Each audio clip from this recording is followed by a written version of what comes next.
In the Silver Dragon dungeon, 2 guards stood watch over the main gate. Suddenly, footsteps wrapped in powerful energy approached. The guards turned around in fear, recognizing Her Majesty. She then ordered them to leave so she could speak with the prisoner alone. Thus, the Silver Dragon Queen, Rosweiss, appeared. She then asked the great hero how it felt to become a prisoner of the Dragon Clan. In response, the Dragon Hunter told her to just get it over with. However, the monarch found his request curious and asked if he truly desired that. Then she stepped closer, saying it wouldn't be that easy since he was such a handsome man. As she touched him, she suggested that adding a few more scars would make him perfect. The hero then shouted for her to stop humiliating him and kill him once and for all. Even so, the Silver Queen proposed that he join the Silver Dragon clan. With a smile, the prisoner challenged her by asking if she was worthy. The question filled the sovereign's eyes with surprise and fury. In a moment of rage, she struck him with a blow that shattered the chains around him. After the strike, the hero fell, coughing amidst the dust. Soon after, she pinned him to the ground with her foot, questioning how he dared to be rude. Mocking him, the woman told Leon Cosmo that his reputation as a hero no longer meant anything. With a smile, she even called him an ignorant loser, declaring that he would die there. Leon then replied that she had taken away his chance to leave a legacy for his descendants. Despite this, the queen found the idea interesting but assured him he would have no successor. With determination, the warrior shouted for her not to underestimate humans. In response, her tail wrapped tightly around his neck. Soon, the Silver Queen lifted him into the air with her tail, calling him stubborn. The young man struggled to breathe, gripping the tail that was choking him. Almost out of air, he still managed to call out to Her Majesty. With a smile, the creature asked if he was finally ready to beg for mercy. Even suffocating, Leon revealed that she had made 2 mistakes from the start. Surprised, she listened as he said her first mistake was being alone with the Dragon Slayer. Then he prepared to reveal the second mistake she should never have made. Leon then shouted that her second mistake was tasting his blood. Immediately, the queen realized she had fallen into the blood curse. With that, her tail released him and Leon finally fell free to the ground. As he backed away, his opponent stared at him, feeling the effects of the curse. The monarch suddenly felt her body heat up, completely out of control. She then fell to her knees, not understanding what was happening to her body. Completely confused, she wondered what the hell was going on. Leon then explained that she would live in the pain brought by his soul forever. Tears ran down the dragon's face as the curse intensified. Suddenly, Rosweiss threw herself over Leon, who looked at her in surprise. With the force of the impact, she knocked him down onto the dungeon floor. Lying on the ground, Leon asked, confused, what was happening. Observing her, he realized the situation was arousing her. Without hesitation, the Silver Dragon leaned in and kissed him forcefully. The unexpected kiss left Leon completely speechless. An hour later, clothes and chains were scattered across the dungeon floor.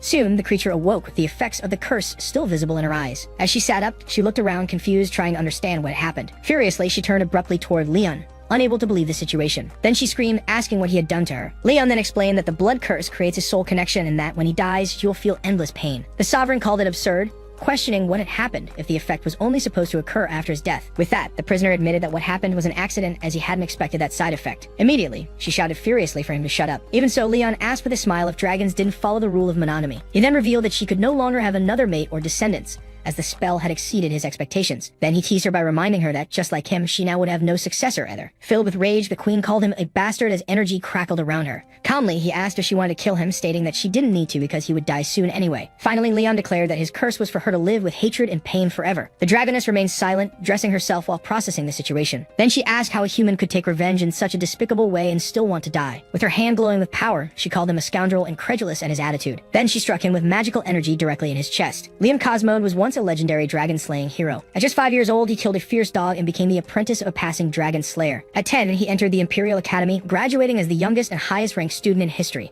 By the age of 15, he was already on the battlefield, slaying dragons and reclaiming territories for the Empire. Thus, he became known as the strongest dragon-slaying hero and humanity's only hope for victory. But everything changed when he became a prisoner of the Dragon Clan, and 2 years had passed since his capture. Suddenly, he woke up screaming, as if emerging from a long nightmare. While trying to catch his breath, he looked around completely disoriented. With his hand on his chest, he still tried to understand what he was feeling. Then he realized he was in a luxurious and unfamiliar room, wondering where he was. Next, he heard the sound of the door slowly opening. A small dark-haired girl peeked through the crack in the door. With a sweet voice, she noticed that he was finally awake. The hero was completely shocked, thinking about how cute she was. With that, he started to understand everything, concluding that he must be in heaven for his great contribution to humanity. He called her a legendary angel, but the girl asked, confused, what an angel was. Smiling, he approached and asked what the little angel's name was. The girl cheerfully replied that her name was Moon. He thought it was a very beautiful name, but wondered why her hair color was so strange. Moon then explained that her mother said her hair meant the moon, surprising him with the idea that angels had mothers. As he picked her up, he introduced himself as Leon Cosmo, and she excitedly said she knew Leon meant lion. He asked who had told her that, and she answered that it was her mother as well. With sudden suspicion, he hesitantly asked who her mother was. The girl joyfully replied that it was Rosweiss, leaving him completely shocked. Realizing that her mother was the Dragon Queen, he began to piece together his own situation. With a radiant smile, Moon concluded that he was her daddy. The revelation left him completely paralyzed and speechless. Then the little girl asked if he really was her father and Mommy Rosweiss's before calling out to her mother. The confirmation hit him hard, leaving him even more stunned. Soon, the Silver Queen appeared. and while Moon said that Daddy had woken up, she merely replied that she already knew. With a smile, the queen confirmed that he had finally awakened. Moon then revealed that Mommy must be happy because she visited him every day. Although the dragoness confirmed the story, Leon thought that only an idiot would believe that. Next, she asked Moon to go play outside so she could speak with her father. Once they were alone, he asked if Moon was really his daughter, and the answer was yes, biologically. With her tail tapping against the door, the Silver Queen angrily stated that he hated her. Leon stepped back, questioning why she gave birth to the child and why she saved him. The queen then explained that he had been asleep for 2 years, asking if he thought she would just let it go. Furious, he shouted that he never wanted to do that because they could not coexist, and he would never have touched her under any other circumstances. She teased him, asking if touching her was torture, and he confirmed that of course it was. Immediately, her tail wrapped around his leg. With the pole, she threw him backwards onto the bed. As she pinned him down, he asked fearfully what she intended to do. Without answering, the creature tore his shirt with a single motion. With a magic circle in her hand, she revealed that she wanted to carve her own dragon pattern onto him, making him scream for her to stop. She said that it would make him her prisoner and his greatest shame, as he would never be able to leave her. Then she mocked him, asking what his human comrades would think when they saw the dragon tattoo. As he felt the mark spreading, he asked why she had to go this far. The sovereign approached, explaining that the dragon's concept of revenge was extreme and inhumane. With that, she declared that she wanted him to live with that shame and be severely humiliated by her forever. However, Leon felt something unexpected as the mark formed, because for the queen, this was a great honor. Thus, she leaned over him and said it was time to begin his unbelievable revenge as a dragon. The scene begins in the Grand Silver Dragon Castle. Their two maids comment that the queen is in a good mood because her husband has awakened from his coma. Hidden, the dragon slayer overhears the conversation and becomes irritated by the claim that he is that so-called husband. Then he remembers how the Silver Queen squeezed him for a whole day and night, nearly breaking his waist. With that, he firmly decides that he will not become her plaything and will escape. Soon, he observes the guards positioned at one of the castle gates. Thus, he realizes it is impossible to leave through there, as 4 dragons guard the passage. Even so, he finds the silence and the lack of guards strange compared to 2 years ago. Suddenly, something unexpected catches his attention on the other side of the wall. Right after, he finds a mysterious hole hidden in the grass and wonders how it got there. Looking inside, he suspects it could be a trap. Desperate, he ignores the risk and decides that the hole will be his only way out. As he enters the tunnel, he bids farewell to the queen and says she can keep little Moon. Little did he know that the girl was watching him from afar with curiosity. Next, the girl excitedly points to her mother, saying that Daddy is digging a hole like a dog. Nearby, the sovereign watches the scene and agrees that he is incredible. Then Moon asks when Mommy will reel him back in. The woman explains that it is rude to use the word reel when talking about her father. Curious, the little girl asks what word she should use instead. With a smile, the queen replies that the right word is bring him back. After some time, the fugitive keeps running through the forest. As he runs, he thinks that he will soon reach human territory beyond the mountains. Then he stops for a moment, believing he has run far enough to shake her off. However, his face fills with shock as he senses something approaching. Looking up, he screams Rosweiss's name upon seeing her flying in her dragon form. Soon after, she congratulates him on being such a great runner, leaving him terrified. Unexpectedly, her tail appears in front of him. Then the creature shows up and asks if it wouldn't be fun to play with him. The dragon seems disappointed and reveals that she helped him escape, creating the hole for him. He admits that he suspected it was a trap, but he didn't expect her to catch up so fast. The winged figure asks if humans will still see him as a dragon slayer with that mark on his chest. He replies that he would rather start a new life as an ordinary person than be tortured by her. Annoyed, the dragon complains that he doesn't know how to appreciate her kindness and prepares to act. With a swift motion, the beast grabs him with her huge paw, leaving him scared. As Rosweiss takes flight, he yells, asking where she is taking him, and she says she is helping him return. 3 hours later, the dragon flies over the night sky near the border town. Suddenly, the creature drops him in free fall, making him scream in panic. With that, he crashes through the treetops from the impact of the fall. The forced landing makes him hit the forest floor hard. On the ground, he groans in pain while holding his head. Soon after, he pulls himself together and stays alert. Looking ahead, the dragon slayer is surprised to see a brightly lit city in the distance. Confused, he asks himself if that is really a human city. Behind him, the Silver Queen appears in human form and confirms that it is the human empire. Then she asks if looking at the lost city makes him think he can simply return. With a smile, she warns that even being so close, he will not be able to go back. Unexpectedly, the mark on his chest begins to glow with a purple light. Then the woman reveals that when a person with the dragon mark feels a strong desire, the other also reacts. She teases him about the heat in his body, and he asks if she wants to do it right there. In response, she confirms that she brought him there to make him understand what shame is right in front of his hometown. Holding his chest, he asks if she really thinks he will lose faith because of this. Then he grabs her and vows that he will wait for an opportunity to repay all the humiliation double. The unexpected attitude leaves his opponent completely speechless for a moment. Surprised, she simply agrees with a slight blush on her face. Approaching him, she whispers that she will be waiting for him alive or dead. Later, near the Empire's border town, the couple sits beneath a large tree. As they embrace with a smile of complete satisfaction, the woman rests beside her exhausted partner. Despite his exhaustion, she claims to be very pleased with his performance. Soon after, the teasing queen suggests bringing him there every month to visit his hometown. Irritated, the warrior gets up and accuses her of being a dragon queen obsessed with draining his power. In response, she prepares to leave, saying their daughter is waiting for them at home. However, he interrupts her, asking her to wait, which leaves her intrigued. Then he declares that as a dragon slayer, he cannot be carried around like prey and will travel alone. Though the journey would take more than 10 days, she warns him, but he insists that she not underestimate human endurance. With a challenging smile, she says she wants to see how long he can endure. After a while, the young man struggles through the forest with great difficulty. However, he soon stops, panting, completely exhausted from the long journey. She catches up to him and asks if he needs help, but he denies being tired. She teases him, saying the only thing tough about him is his stubbornness, which irritates him. The two stare at each other for a moment, tension filling the scene. Suddenly, the young man spots a dragon slayer army approaching through the trees. Because of this, he becomes excited, imagining that the knights might help him escape the dragon. But at his side, the creature's expression turns cold and threatening. Immediately, he realizes that if he calls for help, they will all be killed without hesitation. At that moment, one of the knights raises his hand, signaling the group to stop. Soon after, the squad leader turns toward the couple and asks if they are lost. With a forced smile, the young man replies that they were just out for a walk, determined not to involve innocent people. The knight then warns them of the dangers in the forest and offers them a ride to ensure their safety. Shortly after, he introduces himself as Walker, captain of the 47th Dragon Slayer Squadron. Gratefully, the young man declines the offer, claiming they can protect themselves, trying to make them leave. Suspicious, the captain comments that the young man's face looks familiar and asks if they have met before. The simple question fills the Dragon Queen's eyes with fury. He quickly realizes the danger when he sees her hand glow with energy. In an agile movement, the young man grabs her hand, preventing any attack. To cover it up, he pulls her into a hug and claims that the captain must have mistaken him for someone else. He also says he has a common face, while whispering for her to let him handle the situation. The leader watches the scene, while the woman seems to accept his proposal. With a laugh, the captain says goodbye, saying he won't interrupt their romance any further.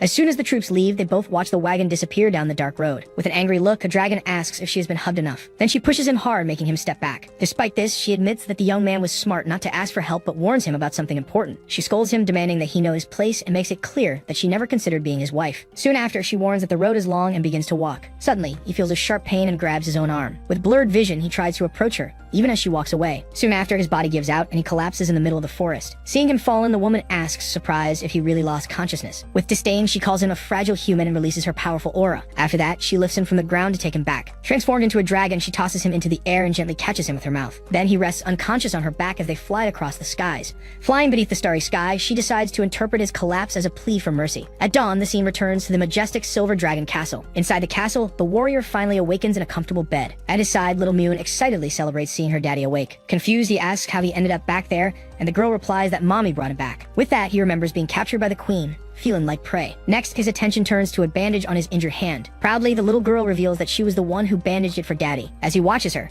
he reflects on how dragons are a fierce and violent race. Even so, he notices that the child shows no hostility and treats him as a father, perhaps because she is a hybrid. With a smile, the man pats her head and says she is amazing, making her happy. Soon after, he advises her not to grow up to be like her mother, which leaves her confused. Unexpectedly, Rosweiss herself appears at the door and asks what is wrong with being like her. Caught off guard, he denies saying anything as the woman approaches with a tray. The daughter then proudly tells her mother that she bandaged daddy's injury following her instructions. Without much emotion, the dragon comments that she should have done it anyway. The girl obediently responds, while the father thinks about how strict her mother is. To talk privately, he suggests that the little one go hide in the garden to play. With that, the little girl gets excited about the idea of playing hide and seek with daddy. Then, he hurries her along, saying that he's not like her mother and telling her to go quickly. As he starts counting, Moon runs excitedly, asking him not to count so fast. The man keeps counting, watching his daughter dash down the hallway. Soon after, he abruptly turns to confront the queen. Irritated, he asks if she isn't being too harsh with the child. In response, the woman explains that dragons must be strict to raise strong warriors. He argues that their daughter is gentle, but she counters that gentleness is a degrading word for a dragon. With a smile, the young man compliments the queen, saying she's also pretty cute when she wants to be. The unexpected comment visibly irritates her. Angrily, she grabs his shirt tightly. Then she yells that he is just a slave for her to vent on and tells him to stop throwing himself at her. Her explosive reaction leaves him completely speechless. Rosweiss informs him that, as queen, she has duties and the task of caring for the child will be his. With a hug, she softens and says their daughter likes him very much. Right after, the scene shifts to the beautiful castle garden. As he walks through the garden, he sarcastically reflects on the idea of being a babysitter for a child. Suddenly, an unexpected sound catches his attention from the other side. Soon, he sees Moon hiding behind a pillar, thinking she's tricked him. With a smile, he points and shouts that he found her. The girl, however, remains still without reacting, so he watches her more closely. The man then notices the angry expression on the little girl's face and wonders why. Embarrassed, he tries to apologize for making her wait. Unexpectedly, the little girl turns and starts running, leaving him confused. Then he shouts, asking why she is running away. Confused, he wonders where she went as he just saw her pass by. Thus, he concludes that predicting a child's mood is very difficult. He then realizes why the queen left him with the task of taking care of her. Suddenly, Moon jumps on his back and happily celebrates catching daddy. Surprised, he asks her if she hadn't just run past him. She explains that she went out looking for him because daddy wasn't finding her. Hearing her explanation, he wonders if he really saw wrong.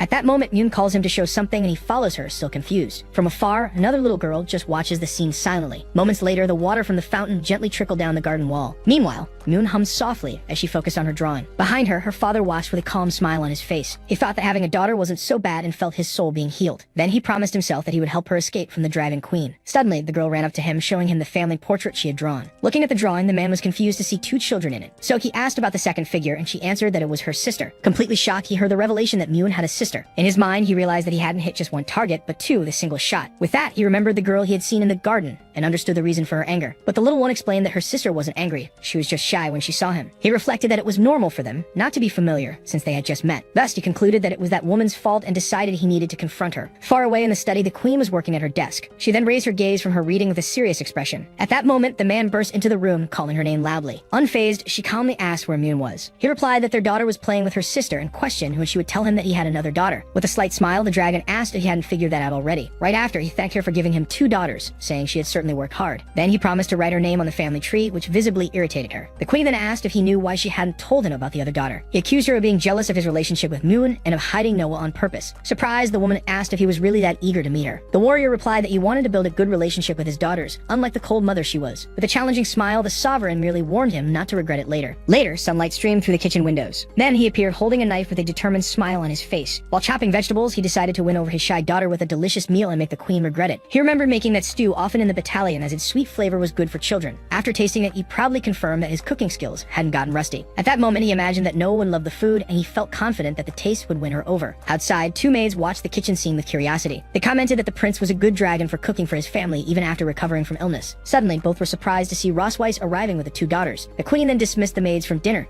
saying they could go rest. As soon as they arrived at the dining room, he greeted them, saying they were just in time. Moon ran to her father, praising the delicious smell, and he told them he had prepared stew and steak especially for them. With a loving look, he wondered if Noah could feel his feelings through the food. However, the girl simply turned her face away with disdain, leaving him completely shocked. He was frustrated, wondering why this was so different from what he had imagined. Then, he mentally accused Rosweiss, convinced that she had predicted this outcome and prevented him from meeting Noah for that reason. Firmly, the woman instructed the daughter to formally introduce herself to her father. The girl then introduced herself as Noah K. Melf, daughter of the Silver Dragon Queen Rosweiss. Trying to get closer, the warrior politely introduced himself as Leon Cosmo, her father. The girl's response, however, was one of total indifference. Awkwardly, he wondered if the child held some grudge against him. Sensing the situation, Moon whispered to her sister to speak more so she wouldn't embarrass Daddy. With her arms crossed, Noah doubted that he was really her father, saying he looked far too weak. Those words hit him hard, and he felt the full impact of her question. Wounded, he thought to himself that he had a wild daughter and was facing his first crisis as a father. The family dinner, which should have been a pleasant occasion, became the most tense moment of Leon's life. Though they looked alike, he noticed that his daughters had opposite personalities, with Noah being just like her mother. With a hopeful smile, he asked his eldest daughter if the food he had prepared was good. Noah replied that it wasn't, complaining that the meat was tough and hard to chew, which hit him hard. Seeing the scene, the queen couldn't hold back a discreet laugh. When Moon asked why she was happy, the woman replied that it was because the family was gathered together. Soon after, she teased her companion, asking if he wasn't happy too, and he awkwardly agreed. Moon then asked if Daddy could have dinner with him every day, and he agreed, though reluctant deep down. But the older sister interrupted the conversation, shouting that she didn't want that. The younger sister asked why, and Noah explained that she wanted to study at the Young Dragons Academy as soon as possible. Rosweiss reminded her that the department was for older dragons and asked why she was in such a hurry. The girl then declared that she wanted to start defeating dragon hunters right away, leaving her father stunned. He quickly realized in shock that the girl wanted to defeat him, her own father. With that, he tried to warn her that those warriors were strong and that it would be dangerous for her. Noah snapped back, saying not to treat her like a child, while he thought that she truly was one. The queen agreed with her daughter's idea, saying that the sooner she learned, the faster she could fight. Then she challenged the man to give a reason to stop Noah from going to the school. Realizing that opposing them would only make his image worse, he decided to change tactics. So he reluctantly agreed, saying it was fine by him. At that moment, he understood Rosweiss's true intention. He pictured her as a giant monster, realizing that she was using their daughter to mentally attack him. While promising himself to get revenge, the woman declared that he would help Noah prepare for the exam in a month. Excited, the girl immediately agreed to her mother's orders. As soon as dinner ended, Moon happily showed off her full belly to her sister. After the girls left, he turned to Rosweiss and called her. Then he said they needed to wash the dishes, leaving her confused by the request. She replied that the servants would take care of that. He explained that the proper way to end a family dinner was for the couple to clean everything together. Whispering, he asked if she didn't want to create a harmonious family environment for their daughters, even if it was all a lie. Looking back, Rosweiss saw their youngest daughter watching them with eyes full of hope. Seeing the girl's gaze, the queen reluctantly agreed to the idea. Hearing her response, Moon excitedly offered to help too. Noah then firmly grabbed her sister's hand. Next, she pulled Moon away, saying that the girl was coming with her. With the 2 girls gone, the kitchen fell silent, leaving only the dirty dishes in the sink. Rosweiss turned to her companion and asked when he planned to start helping. With a confident smile, he asked if she had forgotten what he told her 2 years ago. He quickly reminded her of his warning never to be alone with a strong dragon hunter, which left her surprised. Suspicious, the queen asked what he was planning to do. He replied that unlike last time, he wouldn't let himself be manipulated by her. Furious, the woman attacked him with her tail, questioning if he thought he could escape. However, he easily blocked the strike with just his hand. He grabbed her tail and asked who said he wanted to escape. The queen let out a cry of surprise at the sudden and unexpected touch. The pull threw her off balance, making her fall to her knees, completely shocked. Then, the man revealed that he had read about the dragon tail's weakness, asking with a smile if she couldn't do anything now. Soon after, he approached and commented that dragons are always eager to conquer and control everything. Finally, he asked if they had ever been controlled themselves, leaving her completely speechless. Despite her heavy breathing, Rossweiss remained completely flushed on the floor. Right after, she demanded that he release her tail. In revenge, Leon reminded her how he had been humiliated purely for her pleasure. With that, he suggested they try something different, provoking a flood of insults from her. Quickly, the woman reacted, trying to break free. Meanwhile, two maids wondered whether the prince's night had finally ended. Soon after, they entered the kitchen, surprised by how clean it was, and questioned whether the prince was responsible. One of them smiled, enchanted by a perfectly clean dish. Through the crack in the door, the dragon silently watched their conversation. Immediately, he silenced her, warning that the maids could not see her in that situation. Right after, the kitchen door closed. The young woman glared at him furiously. He approached, stating that now they could begin. His gaze was firm and determined.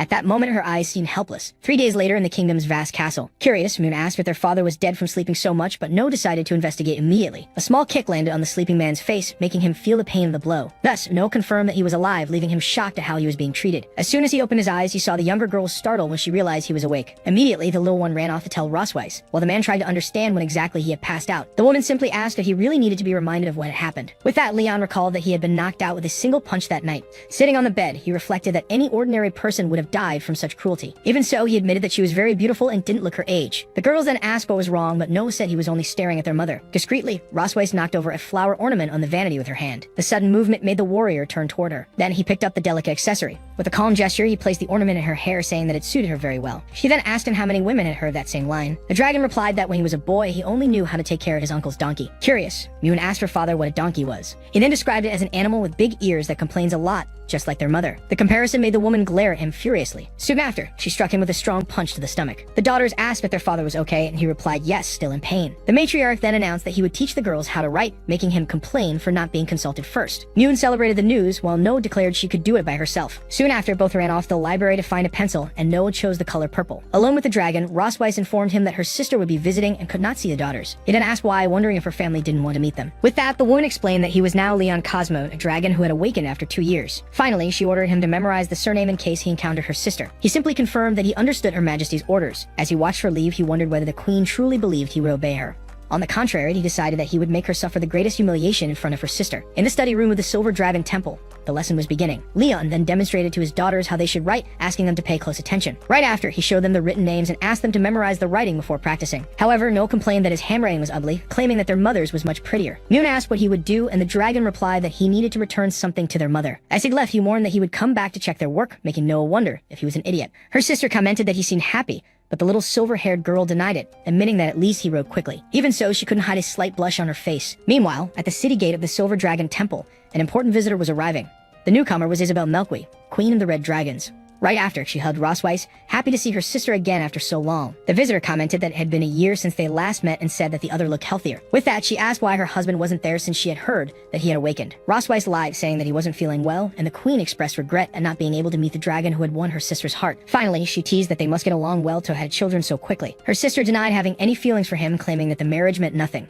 Isabel simply remarked that she was still the same proud person as always. Then the hostess suggested they go to the garden to talk while they walked. From afar, the two walked side by side, holding each other closely. From a window, the prisoner watched them through a telescope, identifying Rossweiss's sister. With a determined look, he decided it was time to test the influence of the dragon mark. Meanwhile, Isabel spoke about the recent instability in the territory of the Fire Dragon King. Upon hearing this, Rossweiss remembered a name, Constantin, as the image of a fire dragon appeared in her mind. She asked if he had disappeared, but her sister speculated that he might be trying to expand his territory. Suddenly, a mark on her chest glowed intensely, causing her a sharp jolt. At that exact moment, she felt a strange connection forming. Isabel asked if something had happened, but the warrior covered it up and asked her to continue the conversation. In her thoughts, she cursed Leon, knowing he was the cause of that feeling. Soon after, she suggested reinforcing the border defenses to prevent any incident. With that, she felt the dragon mark's effect growing stronger in her body. Her sister noticed that she was sweating and asked if she was feeling alright. Rossweiss then made up an excuse, saying she had to deal with an important matter and would return in 20 minutes. When Isabel offered to accompany her, she refused, saying it wasn't necessary. The queen figured it was the dragon mark, commenting on how young people these days love to play around.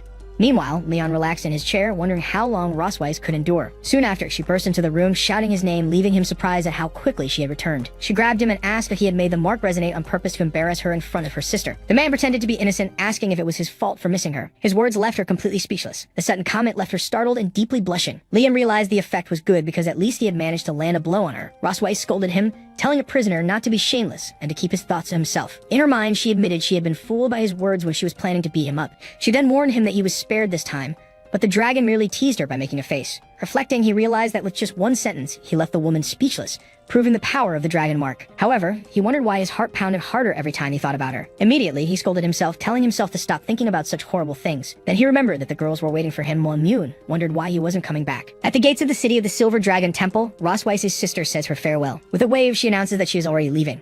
Then Rosweiss smiles and asks her sister to be careful on the way. Already in dragon form, the visitor insists on meeting her sister's husband, and Rosweiss promises to introduce him next time. Soon after, she flies away into the night sky. The Silver Queen watches her leave with a serious expression. After that, she angrily thinks that she will teach the dragon hunter a good lesson. Meanwhile, somewhere else, Leon suddenly sneezes. Reading a book, he wonders if the dragon woman is speaking ill of him. At that moment, he notices that Moon and Noah have already fallen asleep in bed. Carefully, he adjusts the blanket over them so they won't feel cold. Then he leaves the room silently so as not to wake them. As soon as he tries to leave, a hand slams the door shut in front of him. Rosweiss stops him from leaving while he asks if her sister is already gone. Irritated, she reminds him that they still have unfinished business today. The sovereign drags him down the hallway by force, ignoring the prisoner's desperate protests. Soon after, they arrive at the luxurious room of the Queen of the Silver Dragons. Then a wooden basin with hot water is placed on the floor. Leon then brings the water, asking what she needs it for. The woman replies that she is tired and orders him to help her wash her feet. The unexpected order leaves him completely astonished. Still, she insists that he obey, claiming it as punishment for what happened earlier. Reluctantly, the former hunter kneels, feeling humiliated to be serving a dragoness. As he holds the woman's foot, he wonders how many hunters she has already trampled. Rosweiss becomes confused, wondering why he is just standing there admiring her feet. Blushing, she questions herself he might have a foot fetish. Impatient, she demands that he put her foot in the water already. Then her feet are submerged in the basin of hot water. Suddenly, the queen screams that the water is too hot and kicks him in the face. From the impact, Leon is thrown backward. She accuses him of trying to take revenge with the excessively hot water. With a provocative smile, he reminds her that she was the one who asked for his help washing her feet. Rosweiss claims that he seems not to have learned his lesson. With her foot on his chest, she asks if he ever thought he would be trampled by a dragon. Then she wonders what would happen if she pressed a specific point.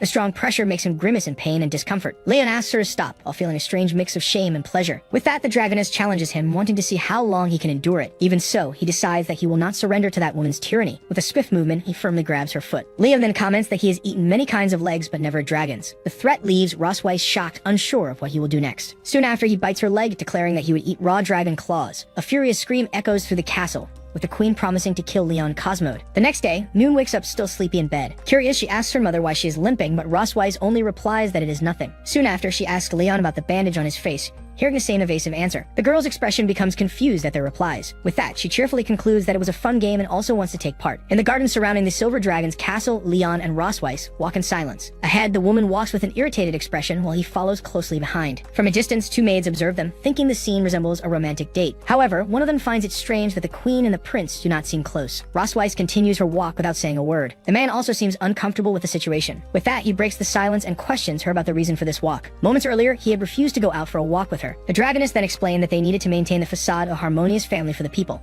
Back to the present, he thinks she's acting strangely and wonders what she is plotting. Hidden, Moon comments that her father is so slow that he doesn't even know how to hold her mother's hand. Determined, she decides she will help even with Noah trying to stop her. Without hesitation, she runs towards them, while her sister pleads for her to leave him alone. Suddenly, the little girl appears behind the couple, and Leon asks, surprised, how she got there. Moon then grabs one hand from each of them and joins the two together. Then, she explains that to take a walk, they need to hold hands. Hidden, the girls find the couple way too sweet, and No concludes that it is their mother who doesn't fit in. The man then reflects that he didn't expect holding hands would affect Rosweiss so much, thinking that she doesn't know how to get close to the girls. Then he comments that sometimes they call her mother, and Rosweiss asks if there's anything wrong with that. He explains that normally they would say mommy along with daddy, and the way they say it sounds distant. The Silver Queen becomes confused, questioning if there really is a big difference between the terms. With a smile, the hunter suggests they try to get the girls to call her mommy to feel closer. The suggestion leaves Rosweiss completely surprised and speechless. She then decides they will try that from now on, and he complains about being pulled to walk faster. As they walk, Rosweiss asks if he misses home, saying she has something to ease his nostalgia. Then she leads him to a storage building located behind the mountain of the castle. Leon asks what kind of place it is, and she replies that she hasn't named it. As she unlocks the door, she says he can call it a storage room or a back room. As soon as the door opens, she states that the name doesn't matter. When they enter, Leon is impressed with the place and asks if it's a dragon's storeroom. Next, he notices a bracelet his grandmother gave him, commenting that it would be worth a fortune in the Empire. Rosweiss then explains that some items are meaningful to her, while others are just war trophies. Later, he asked about her family, and the Silver Queen reveals that she and her sister were raised by their grandmother. Leon adds that he also grew up in an orphanage and was adopted by his master. Curious, he asks what she really wanted to show him there. The woman approaches a chest, claiming that its contents will help him forget his worries. When she opens the chest, Leon is shocked to see his black and gold armor. Rosweiss then asks if he hadn't always wanted to recover that armor. In disbelief, he wonders if he's dreaming and if she's really going to return it to him. With a mischievous smile, she confirms that she is. However, as soon as he touches the armor, a seal of magical runes shines brightly. Leon notices the runes groans and laments that his old friend has fallen so far. With a victorious air, Rossweiss reveals that he has finally fallen into her trap. As the energy surrounded him, Leon asked angrily what Rossweiss had done. With a smile, she revealed that she had placed a dragon mark on the armor, activated by his touch. Then the prisoner's hand convulsed as the effect began. He grabbed his chest, regretting that he had trusted that dragon. With a satisfied smile, the queen remarked that the mark's effect would double. Soon after, she grabbed his chin and teased him, asking if he could handle it. With difficulty, the warrior clenched his teeth while trying to say her name. With that, he was pushed backward, completely losing his balance. Pinned to the ground, he felt an intense urgency take over his body. Rossweiss revealed that she had been searching for ways to make him lower his guard, as she hadn't expected him to fall so easily. Surprised and speechless, Leon could only stare at her, his face flushed. With a victorious air, she then asked if her performance had been convincing. He asked in shock if everything she had said about her family and holding hands was a lie. As she approached, Rossweiss stated that it was all true, but that didn't change her plans for him. Finally, she touched her own body and reminded him of what he had said before. The Silver Queen reminded him that he had said she liked being in charge. With a smile, she confirmed that she really did like to be in control. Then she asked if her dear husband was ready before kissing him, making him curse. The large storage room doors closed, sealing the fate of the dragon hunter. After a few hours, he cried out of relief, thinking that it was finally over. Lying beside him, Rossweiss watched him with a satisfied expression. Irritated, Leon asked what she wanted now. Holding his chin, she commented that his scars had faded and that he had a more mature look. The prisoner then protested angrily, stating that he wouldn't fall for her trap again. As she got dressed, the woman admitted with a smile that he had also become smarter. However, she paused, making Leon uneasy. With a mischievous smile, she finished by saying that his body had deteriorated a lot. Confused, he could only ask what that meant. Her statement that his body had decayed left him completely shocked. The repetition of the phrase left him frozen in complete despair. The humiliation continued as the queen's words echoed in the prisoner's mind. The next day, a new dawn rose over the vast castle. With an exhausted appearance, Leon opened the door and asked who was there. On the other side, Rossweiss greeted him with a good morning, while Noah waited silently. With a teasing smile, she remarked that he didn't look like he had slept well. Leon then asked whose fault that was, but the woman pretended not to remember anything. Watching the scene, the little girl just thought that they had already started arguing again. Rossweiss then informed him that he needed to give Noah lessons for the Academy's strict test. Next, she teased him by saying that after yesterday, he could only prove his worth in other areas. Furious, Leon protested that the previous night he just hadn't been in good shape. Then he promised he would make Noah pass the test, but demanded something in return. The Silver Queen accepted the deal, but on the condition that his request wouldn't be excessive. With a determined look, the dragon agreed to the proposal, sealing the deal. Rossweiss wished them good study and told him not to push himself too hard, leaving him irritated. Noah then asked why he argued with Mommy, and Leon replied that it was just their way of talking. Surprised, he asked the girl what she had just called Rossweiss. Innocently, the little girl simply repeated the word Mommy, holding her book. Then he asked if she preferred calling her that, and Noah timidly confirmed that she did. With a satisfied smile, Leon celebrated, having guessed that she would like it. In response to his reaction, the little one just stayed silent, a bit embarrassed. Soon after, she said it was time to study and began to walk, making her father ask her to slow down. Although they were in the study room of the Silver Dragon's castle, two little creatures were making themselves known. Nearby, the young man was focused on his studies. However, the Valkyrie approached and asked why he hadn't gone to sleep yet. Because simple lessons weren't enough for Noah, he explained that he was preparing a special study plan for her. Thus, he claimed to be sure that the girl would pass the test with only 1 month of study. In response, the woman proudly said that the girl took after her. But he looked at her with a smile and said he seriously doubted that. Right after, he boasted about having graduated as a genius and having won all the school's honors. Moreover, he asked what awards the queen had won, leaving her speechless. Still surprised, the warrior reflected, not imagining that he was so intelligent as well as strong. Even so, she teased him about how he ended up as her prisoner, making the young man shout that he had only lost once. As he lamented his misstep, the blonde mocked him, saying that the queen stepped on him. Then she noticed a plate of peppers on the table. Curious, she asked what he was going to do with them. So the young man replied that he had brought them from the kitchen to stay awake. However, she warned him that those were yellow peppers from the dragon clan and that he wouldn't handle them. Still, he ate the pepper, and his reaction was immediate. Soon, he screamed that it was way too spicy. With his mouth on fire, he started desperately searching for water in the room. Then the woman held his face to calm him down. Immediately, he was surprised and speechless at the unexpected touch. A little embarrassed, she explained that she thought her cold hands might make him feel better. With that, the young man noticed that her fingertips were cool and pleasant. Feeling the touch, he realized how soothing it was. Soon after, he thanked her, saying he was already feeling better, and she stepped back. After the moment passed, they were both visibly embarrassed. Finally, the Valkyrie ordered him to go to bed, warning him not to eat any more peppers. As he watched her leave, he thought that for a moment he had wanted her to touch his face more. But he quickly grew irritated, remembering that he had been tricked by that evil dragon. Even so, he returned to his books, determined to find a way to recover. Then he flipped through a book, dismissing the red dragon fruit and the Ling and Yu herb, until his eyes fixed on a page describing the dragon big force. With a smile, he realized that he had finally found what he needed. The next day, he informed the girl that he had already corrected her practice test. She then made a guess of 50 points.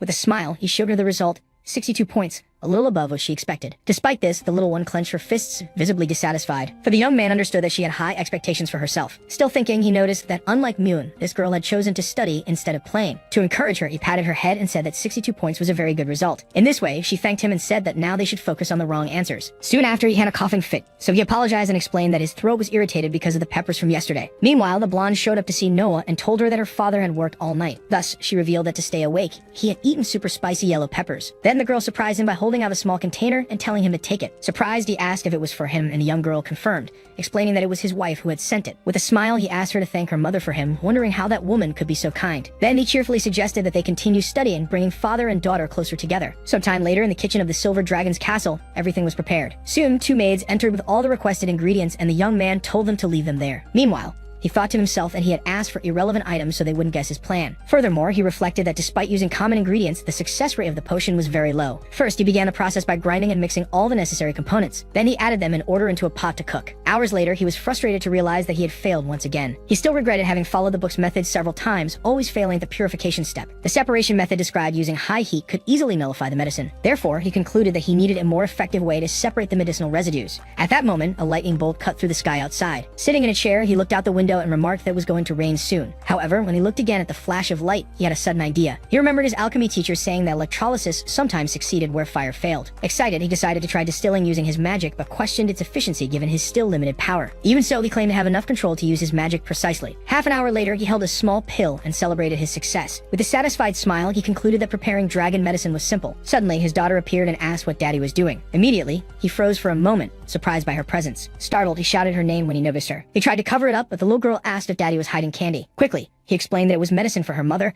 making the girl ask if Roswacy was sick. He reassured her, saying it was just to help her recover from exhaustion, although he had made it for himself. Mune then happily asked her father to take good care of Mommy. He agreed, thinking that he would definitely take care of her when he fully recovered. Meanwhile, a heavy storm fell over the castle. Back in his room, the alchemist wondered about the side effects of the supplement on humans. Therefore, he decided to leave it aside for now, frustrated by the situation. At that moment, a noise at the door caught his attention. Surprised, he asked the Majesty what she was doing in his room. The visitor revealed that she had heard from their daughter that he had prepared a special medicine for her health. Embarrassed, he thought about how his little dragon could gossip so quickly. She then calmed him, saying she was surprised that he could make potions in such a simple environment. Next, she asked to see what he had prepared. So he handed over the box, thinking she would take it from him anyway. After opening the container, the woman praised him for creating dragon strength perfectly in such poor conditions. He was shocked by the praise and wondered if she was really being serious. Rosweiss said that he could keep the medicine, but warned that it couldn't be consumed right now. Desperate, the young man asked why it was forbidden. Then she explained that the effect was too strong for a human body, making him wonder if the medicine was truly that powerful. The queen stated that she was saying this for his own good, because a human wouldn't withstand the effect. Indignant, he declared that he had already defeated countless dragons and accused her of underestimating him. Completely ignoring the warning, he put the pill in his mouth. Immediately, he declared that courage is the anthem of humanity, while Rosweiss screamed his name in despair. At that very moment, he felt the pill's power surge through his body. Thus, the warrior ran to him and scolded him, warning that she wasn't good with healing magic. Then she held him and said she would try to break the medicine's effect first. Even in pain, he struggled while she shouted for him not to move. With his body crackling with energy, he stared at the Valkyrie and declared that this was human courage. Under the rain, a large amount of energy gathered around the palace. Suddenly, the young man screamed as blue lightning completely surrounded his body. Frightened, the queen wondered what he was doing using lightning magic on himself. Still, he simply endured the pain as the electric energy continued to flow. Soon after, he lost consciousness, and she caught him before he could hit the bed. With the young man lying down, Rosweiss asked if he had completely lost his mind. Then she turned away, saying she would wait and call the palace doctor. However, her hand was grabbed before she could step away. The Valkyrie looked back, surprised by the sudden gesture. In an instant, he grabbed her tail with a dazed smile. Irritated, she demanded to know what he was doing now. With a happy expression, he called her his wife and asked where she thought she was going. Completely shocked, she questioned who he was calling by that title. As she demanded that he let go, he refused to let his wife leave. Seeing him persist, the warrior wondered if the lightning magic had caused mental confusion as a side effect. She concluded that even acting like an idiot, he didn't seem to be in danger. With his persistence, she finally gave in and asked what it was that he wanted so badly. The alchemist then replied with a smile that he wanted to have another child with his wife. The unexpected declaration left her completely speechless and visibly embarrassed. Even when she scolded him for not taking care of the children they already had, he insisted he wanted a third. To avoid further trouble, she decided it was better to keep playing along for now. Thus, Rosweiss agreed to have more children and even to visit his homeland when they were ready. As he celebrated, she thought that him acting spoiled was even more annoying than usual. Next, the bold man called her the best wife and leaned in to kiss her. The queen pushed him away, telling him not to take advantage while wondering when the medicine's effect would wear off. Soon after, she called him an idiot and punched him in the face. After knocking him out onto the bed, she sighed and admitted she couldn't help but hit him. Concerned, she leaned in and asked if he was okay. Suddenly, he woke up saying he felt a little strange. At that moment, the warrior panicked upon seeing a dark mark appear on his chest. She wondered how the dragon mark on his chest could have activated now. Then, he firmly grabbed her shoulder. As he gently pushed her toward the bed, she asked what he thought he was doing, but the young man replied that he felt strange. Soon after, he described how his body felt too hot and his chest was pounding. The queen then realized that the dragon mark combined with the lightning had intensified his desire for vital energy. With that, he hugged her by the tail, saying that he loved her, making her think she wouldn't be able to stand it if this continued. Irritated, she pushed him away and shouted for him to get off since her tail was dragging on the floor. Suddenly, the alchemist paused and placed a finger on her lips. He changed his tone and told her she looked incredibly beautiful tonight. Surprised, she realized his attitude had shifted to an intensity that wouldn't take no for an answer. At that moment, she began to wonder if she was also unconsciously wanting the same thing. With a gentle voice, choice, he asked if his wife could help him with this. Embarrassed, she finally agreed, but warned that it would only be for tonight. In an instant, the two shared an intimate and silent moment, united by the storm outside. The next morning, the sun shone over the palace. Leon finally woke up, feeling the effects of the previous night. Beside him, Rosways watched and asked if he was already awake. Completely startled, he moved away and asked what she was doing there. Then he sat up, complaining that his whole body was sore. As he tried to understand what had happened, she asked if he didn't remember anything. With a teasing smile, she showed him the marks on his back, saying that a dragon hunter shouldn't forget such things. Shocked, he wondered if he was really the one responsible for those bite marks. Suddenly, flashes of the previous night flooded his mind. With the full memory of the events, Leon screamed in embarrassment. She then asked if he now remembered how he had begged her last night. As he continued panicking, Rosways began repeating the words he had said. Desperate, the alchemist interrupted her, saying there was no need to continue, as he already remembered everything. He reflected that he had created the elixir to improve his health, but hadn't imagined the effect would be so extreme. Leon admitted he had overdone it and asked if he had hurt her, but she assured him she was fine. With a smile, he stated that now she knew his body well and could no longer claim he couldn't handle it. Roswise simply stared at him with an intense expression. Then she came closer and he asked what was wrong. She grabbed his chin, praising his performance and saying she expected him to keep it up. Indignant at the comment, Leon asked if he had now become her servant. Changing the subject, she mentioned the bet they had made about the treatments. She then admitted defeat and asked if he had already thought about what he wanted as a reward. Leon replied with a sly smile that he had already decided. Then he asked her to send someone to check on his master and his master's wife in the Empire. Roswise explained that a visit was possible, leaving him deeply grateful for the help. Soon after, he composed himself and thanked her more formally. Elsewhere, in the garden of the Silver Dragon Sanctuary, Moon approached and asked if her father was sick. Surprised, Leon denied it and wanted to know why she was asking. Moon then revealed that her mother told her it was he who took the medicine, and that men couldn't say they were sick. He became furious, questioning how Roswise could say such things to a child and reflecting on his dignity. While the little one kept insisting on knowing if he was still sick, Leon scolded her and ended up biting his lip, making it bleed. Seeing the blood, Moon panicked and begged him not to die, saying she couldn't live without him. Leon calmed her, assuring her that he was fine, while thinking that she really reminded him of her mother, especially in her bluntness. To distract her, he offered to make a new toy, and Moon excitedly celebrated the idea. With that, Leon began assembling a small colorful cube with his tools. Then he presented the magic cube and explained that she could turn its parts however she wanted, leaving the girl thrilled. He reflected that he had never thought of using his mechanical skills to care for children and wondered if he had a knack for it. Suddenly, his expression changed as he sensed something unexpected in the air. Immediately, he looked carefully toward the garden. Moon asked what it was, but he brushed it off, saying it was nothing.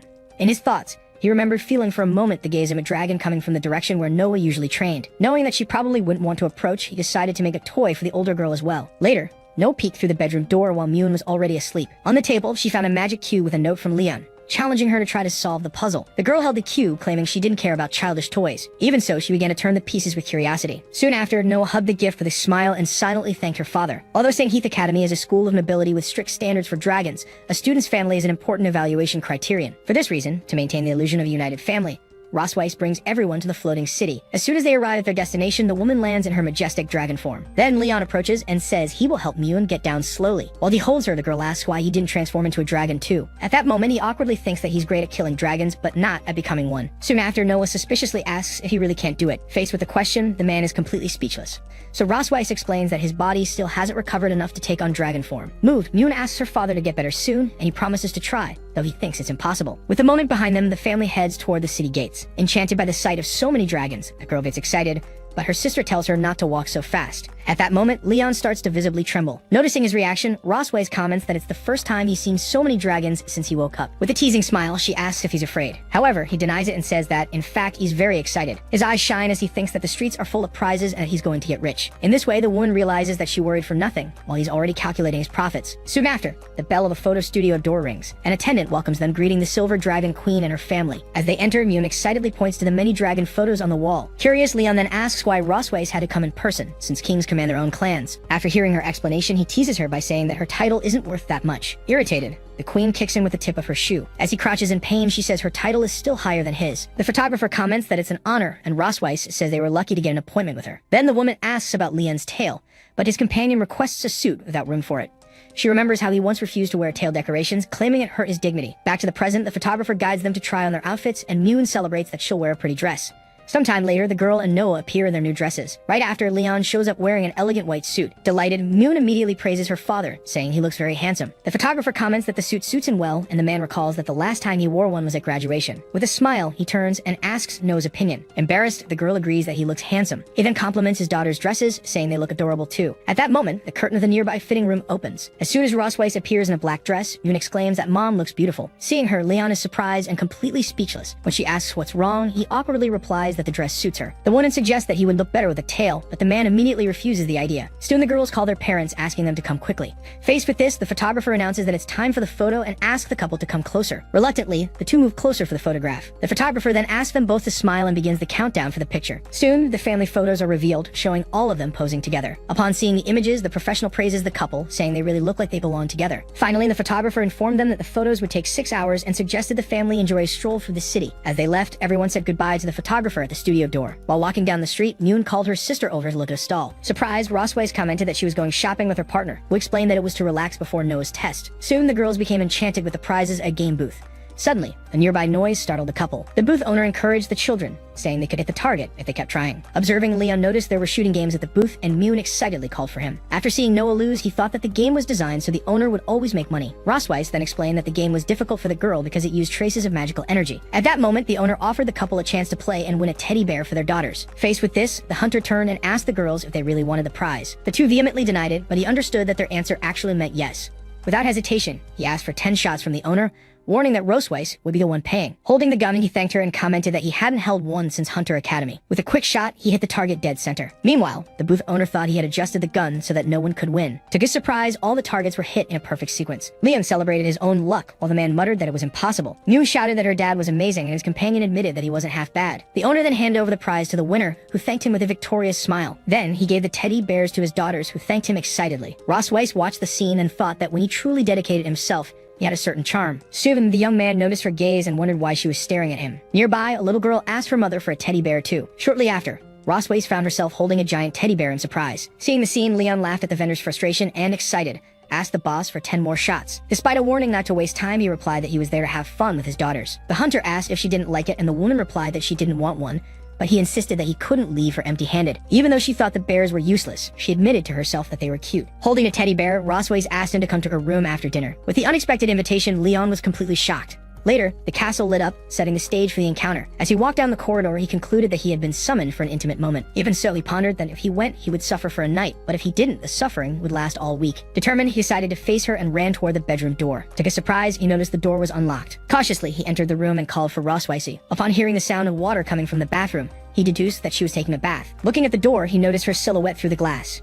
With his heart racing, he convinced himself that they were really going to have a night together. Then he tried to compose himself to control his own anxiety. Soon after, he peeked curiously as the bathroom door opened. Rossweiss then appeared wearing a nightgown and invited him to begin. Desperate, Leon realized that she planned to drain all of his energy again. Right at the start, Rossweiss asked Leon whether he preferred to do it in the living room or on the balcony. In response, he said that the balcony would be embarrassing if someone saw them. With that, she agreed on the living room, stating that the place didn't matter. Liam then closed his eyes and took a deep breath, preparing himself for whatever was coming. Next, he shouted that he was ready to begin. Suddenly, he threw himself onto the sofa, making her question what he was doing. Lying down, the hunter asked in confusion if this wasn't what she wanted. Rossweiss then teased him, saying that he certainly seemed eager, but it would have to wait for another time. As he sat up, he asked what the scroll she was holding was. She revealed that it was St. Hit's Academy's test to assess the couple's habits and personality. She then explained that they needed to align their answers to avoid harming Noah's evaluation. Leon read the paper and questioned whether this wasn't just a silly compatibility game for couples. He then asked what her favorite color was, and while Rossweiss answered black, he said his was silver. Afterward, they exchanged papers to check their answers. Immediately, they both exclaimed in embarrassment that it was all just a coincidence. The woman then suggested they test how much they knew about each other, and he agreed. A short time later, Leon announced that he had already finished his part of the test. When they compared results, he boasted that his score was higher than hers. In her thoughts, Rossweiss was impressed by the details he got right, such as the comfort of her tail. However, she noticed that his mistakes were only when he tried to guess her thoughts. For that reason, she reflected that the mistakes were normal since she never opened up to anyone. Given the situation, she considered that maybe she could open up a little more to her partner. Meanwhile, he noticed that she was staring at him and wondered if it was because of anger over the score. To break the silence, he laughed and reassured her,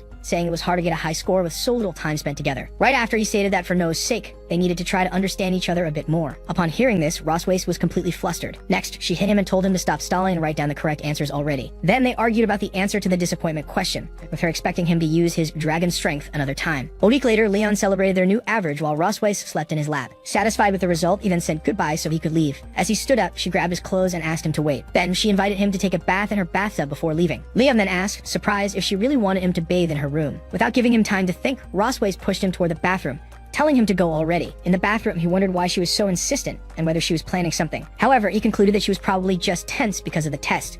With that, he decided to simply enjoy the moment and got into the bathtub. Soon after, he relaxed in the hot water, thinking it felt great. Suddenly, he was startled to see Rossweiss entering the bathroom, wearing only a towel. She approached and said she had accumulated a lot of stress and wanted to relieve it now.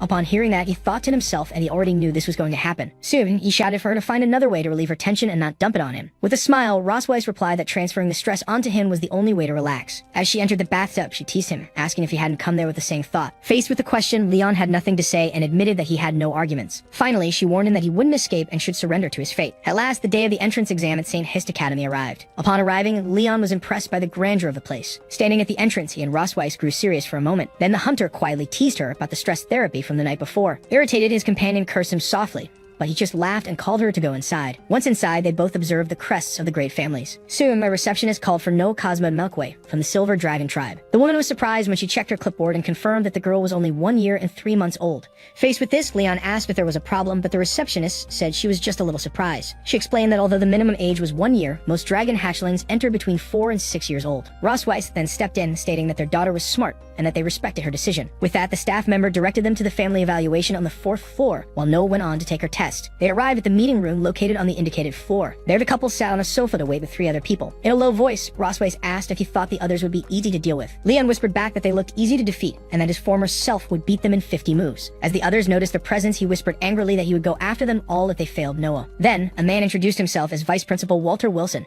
in charge of the parental evaluation. Both responded with a smile, although the hunter suspected the evaluator might cause trouble. The vice principal then began by asking when their wedding anniversary was. Hearing the question, the two looked at each other tensely, as it was precisely the question they feared the most. In a flashback, Rosweiss worried about how to answer since they weren't actually married, and Leon suggested using a memorable date. She then began to recite the agreed-upon date, the year 1733 of the creation era. Together, they answered with a smile that it was on May 25th, the day they met in the dungeon. The vice principal commented on how fast the marriage and pregnancy happened, and the hunter made up a story about love at first sight. Then the evaluator asked if they had discovered any flaws or bad habits in each other. To sound more convincing, Leon said yes, while Rosweiss said no, as they had agreed. Pressed to explain, Leon began to say that sometimes he felt he wasn't very important at home. Even so, he continued, praising Rosweiss for being highly efficient and taking care of everything perfectly. However, he admitted that she built up stress, and that he wished to help more, finishing with a mental plea for her to stop taking it out on him. During the interview, the lady asked the dragoness what her husband's most charming qualities were. Rosweiss then described him as handsome, intelligent, and responsible, listing several of his traits. He listened with a forced smile, not knowing whether he was being genuinely praised or just mocked. Then she took his hand and told him not to overdo things. Moments later, she squeezed tightly, making him feel a bit of pain. Seeing the scene, the interviewers concluded that the two were a deeply in-love couple. The interview continued in a pleasant atmosphere among everyone in the room. To finish, the evaluator proposed that they ask each other one final question. Rosweiss smiled and said she had no questions, as she already knew everything about her partner. Then the evaluator turned to the hunter, who wondered how to end the evaluation quickly. Leon surprised everyone by asking if she liked the teddy bear he had given her. The unexpected question left Rosweiss confused, not understanding his reason for asking it. With a flushed face, she timidly admitted that she liked the gift very much. Satisfied, he smiled and said he had no more questions to ask. Thus, the evaluator concluded the assessment and thanked the couple for their cooperation. A few days later, a messenger dragon flew in through the window and Mune announced that the message had arrived. Anxiously, everyone gathered around the table as Leon prepared to open the scroll. The letter revealed that Noah had passed the evaluation and should attend the admission ceremony. As the sisters celebrated her success, the parents looked at the result in surprise. Then Mune hugged her sister, saying that she and their parents were amazing. Rosweiss thanked her partner, but he replied that there was no need, as Noah had done it all herself and was his daughter. With a smile, the woman announced a banquet and said he would help so he wouldn't feel unimportant, making him call her petty and spiteful. And so the day of the entrance ceremony at St. Hist Academy finally arrived. On stage, the headmaster welcomed the new students, congratulating them on their acceptance. Meanwhile, the audience of families and students listened attentively to the speech. Soon, the headmaster announced that the first-ranked student, Noah K. Melkavi, and her family would come up on stage. Excited, Mune cheered when she learned that her parents and sister would be giving a speech. Then Leon, Rosweiss, and little Noah walked toward the podium. On the way, the father recalled how, an hour ago, he had been informed about the unexpected speech. Once on stage, he accepted that he had no choice but to face the sudden situation. The headmaster then asked the student if she had any advice or feelings she wanted to share. At first, the girl said that her mother, a powerful dragon, always supported and inspired her to be strong. Then she thanked her sister for always being by her side, making Mune very happy. Curious, the man wondered if his daughter would mention him in her speech too. Lastly, the young girl thanked her father, who had stayed up countless nights to help her study. Hearing her words, he was visibly moved. The speaker then ended her speech with a simple word of thanks. Afterward, the headmaster suggested that Leon kiss Noah to show his fatherly love. Panicking, the man wondered if the headmaster wanted to turn the ceremony into his execution. In his mind, he remembered that just a month ago, the girl wouldn't even let him touch her. Whispering, he suggested they could just hug to avoid too much effort. However, the girl insisted that he kiss her already and get it over with. Surprised by her response, the father was shocked for a moment. Since she insisted, he then kissed her on the forehead. In the audience, Mune shouted that she wanted to kiss her sister too, but the maid stopped her from running up.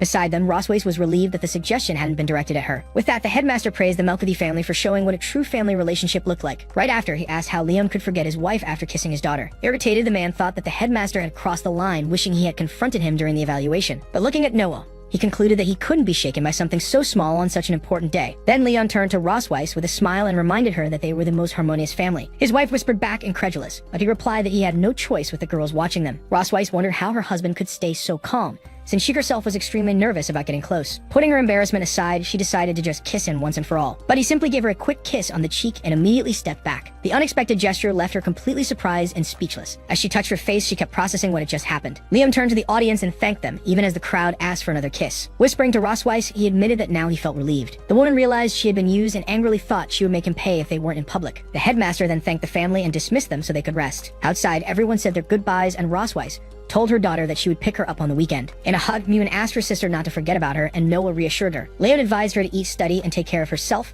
but the young girl replied that she was no longer a child. With that, he revealed that he was only passing on the advice his wife had been too shy to give. In a more serious tone, the father instructed her to fight back if she was ever bullied, assuring her that she would have his support. The girl asked if he had ever done that, and Leon explained that he always got beaten by her grandfather whenever he fought. But he reassured her, saying that unlike her grandfather, he wouldn't hit her over such things. Noah understood the lesson and clenched her fists, showing her determination. Later, in the office of the Queen of the Silver Dragon Temple, light filled the room. Meanwhile, Rosweiss was reading about the blood spell, a forbidden magic that sacrifices the caster's life. As she reflected, she realized that with a small modification, the spell could be turned into a useful resource. Suddenly, the door opened, and she was surprised to see that someone had already returned. Shirley, her trusted handmaiden, knelt and greeted her as Majesty. The sovereign then asked about the investigation, and Shirley regretfully reported that she hadn't found the whereabouts of Tiger Lawrence and his wife. Questioning their disappearance, Rosweiss was told that they had carefully erased their tracks. Faced with this, Rosweiss concluded that Leon's master didn't seem to be just a simple farmer as he claimed. For that reason, she ordered her servant to continue the investigation and report any new findings. Moments later, the hunter was attacking as he trained with a staff.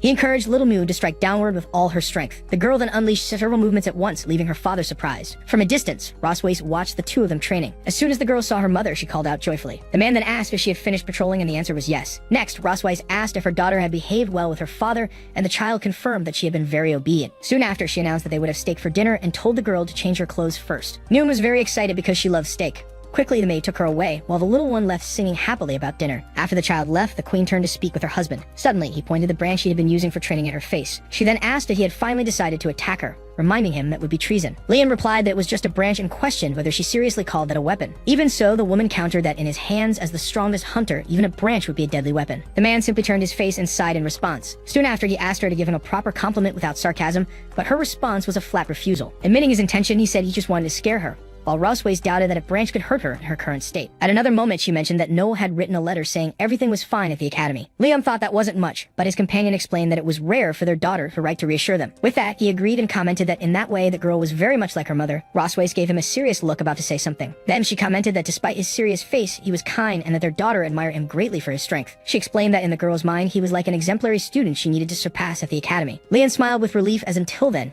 he thought his daughter only saw him as a weak bookworm. With that, Rosweiss revealed that Noah often visited him when he was unconscious, and he laughed at her stubbornness. She continued, remembering that when their daughters were babies, only their father could calm them down.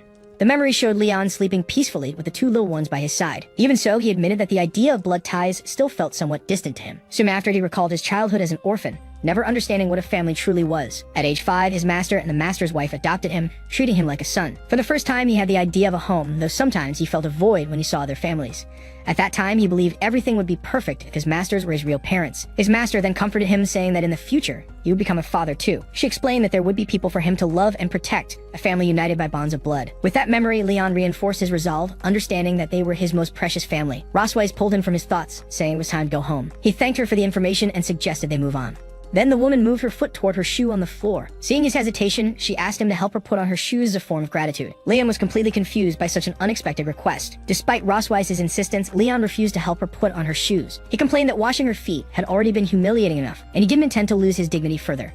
The queen then kicked him in the face, reminding him that he still owed her for the kiss during the ceremony. Firmly, she ordered him to stop whining and finish quickly so they could leave. With no other choice, Leon agreed to help and began putting on her shoe. Rosweiss commented that his body obeyed quickly, but he grumbled that the task was difficult. The comparison made his wife furious at the remark. In an instant, she attacked him, trying to knock him to the floor. Leon then started running, saying that she wouldn't catch him, but Rosweiss chased him down furiously. Days later, Mune excitedly announced someone's arrival to her parents. Soon after, a huge dragon descended from the skies before them. The hunter noticed that the Leviathan dragon was much larger than Rosweiss in her dragon form. Even so, she explained that despite its size, the Leviathan was weak in combat and had a calm temperament. While he questioned the creature's nature, she explained that the academy used it to transport hatchlings. Immediately, a beam of blue light enveloped Noah and lifted her off the ground. From within the light, the girl said she was returning to her mother. Roswace welcomed her back while Moon hugged her sister warmly, having missed her. Soon after, No hesitated as she tried to call Leon father, and he commented that she still wasn't used to it. As they walked, the man said that he and his wife had prepared plenty of food for her. On the table, Noah's report cards showed perfect scores and first place in various subjects. The queen smiled proudly while Moon looked at the results, impressed. Noah then handed over a paper and apologized for not taking first place in the physical aptitude test. Her mother comforted her, saying there was no need to apologize, while her sister insisted that she was the best. Seeing the scene, Leon thought he needed to step in, as one daughter couldn't express herself well, and the other exaggerated. So he analyzed the test and said it was normal for her to have less endurance than older dragons. He then pointed out on the paper that she got the highest win rate in the class, excelling in strategy. Noah whispered that she heard her mother always had perfect scores in school. To reassure her, Leon revealed that he wasn't first in his class when he started either, but got there through hard work. He encouraged her not to get discouraged, knowing she could do even better, and Moon agreed. Moon then asked who would win if their father, being so strong, fought against their mother, leaving both parents surprised. Simultaneously, the couple confidently answered that they would win the fight. Immediately afterward, they glared at each other, questioning each other's answer.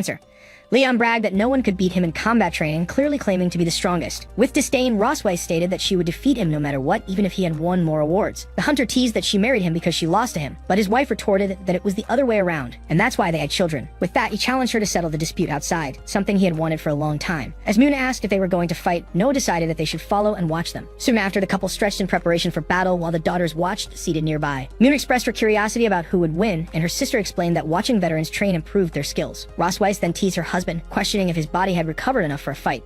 Leon replied that he didn't care, as it was a rare chance to fight the Silver Dragon Queen. Seeing her partner's determination, Roswace suggested they make a bet, leaving him curious. She proposed that if he won, she wouldn't touch him for a month, but if she won, he would grant her a wish. The hunter thought for a moment, considering the possibility of winning the bet. He immediately imagined that he could take a month of vacation, something normally unthinkable. Excited by the possibility, Leon pointed at her and accepted the bet. Then the two stared at each other with challenging smiles, ready to begin the fight. Leon and Roswace took their positions in silence, facing each other. Meanwhile, Moon watched excitedly, eating popcorn from the bench. Suddenly, her excitement made her cup of juice fall to the ground. The sudden noise startled the couple, interrupting their focus. While Moon lamented the spilled juice, Noah urged them to hurry up and start already. At her call, the hunter took the initiative and charged forward with a punch wrapped in blue energy. However, the queen blocked the blow with ease, using only one hand. Immediately, she counterattacked with a quick strike from her tail. Leon managed to dodge the attack with a backflip, barely escaping. Supporting himself on the ground with one hand, he launched himself into a new attack. He then delivered a powerful kick, which was blocked by the opponent's arm. Even though it was defended, the force of the strike pushed her back several meters. She concluded that she was at a disadvantage in close combat and needed some distance. Noticing her intention as she stepped back and unleashed magical energy, he kept a close watch. The woman then declared that the method didn't matter as long as she won while preparing a ranged attack. With that, Roswace unleashed a blast of energy, which the hunter dodged easily. Moon worried that her father might lose, but her sister explained that each one was using their best strategy. With that analysis, the younger girl concluded that their mother wasn't confident in close combat. Impressed, she praised her sister, who said she had learned it in class from the teacher. Soon after, Roswace challenged her partner to see if he could dodge her next attack. Amidst the magic, he replied that he was not only fast, but also very resilient. With a confident smile, the dragoness concentrated her energy for a stronger strike. Suddenly, Leon found himself surrounded by two massive waves of magic. A huge explosion of energy erupted where he had been standing. The smoke slowly cleared over the battlefield. Unexpectedly, he emerged from the dust, surrounded by lightning, saying the attack was way too slow. Roswace was shocked to realize that her husband had used lightning magic to strengthen his body. Determined, Leon shouted that no one was going to take away his well-earned month of vacation. Then he charged at high speed and attacked her magical defenses.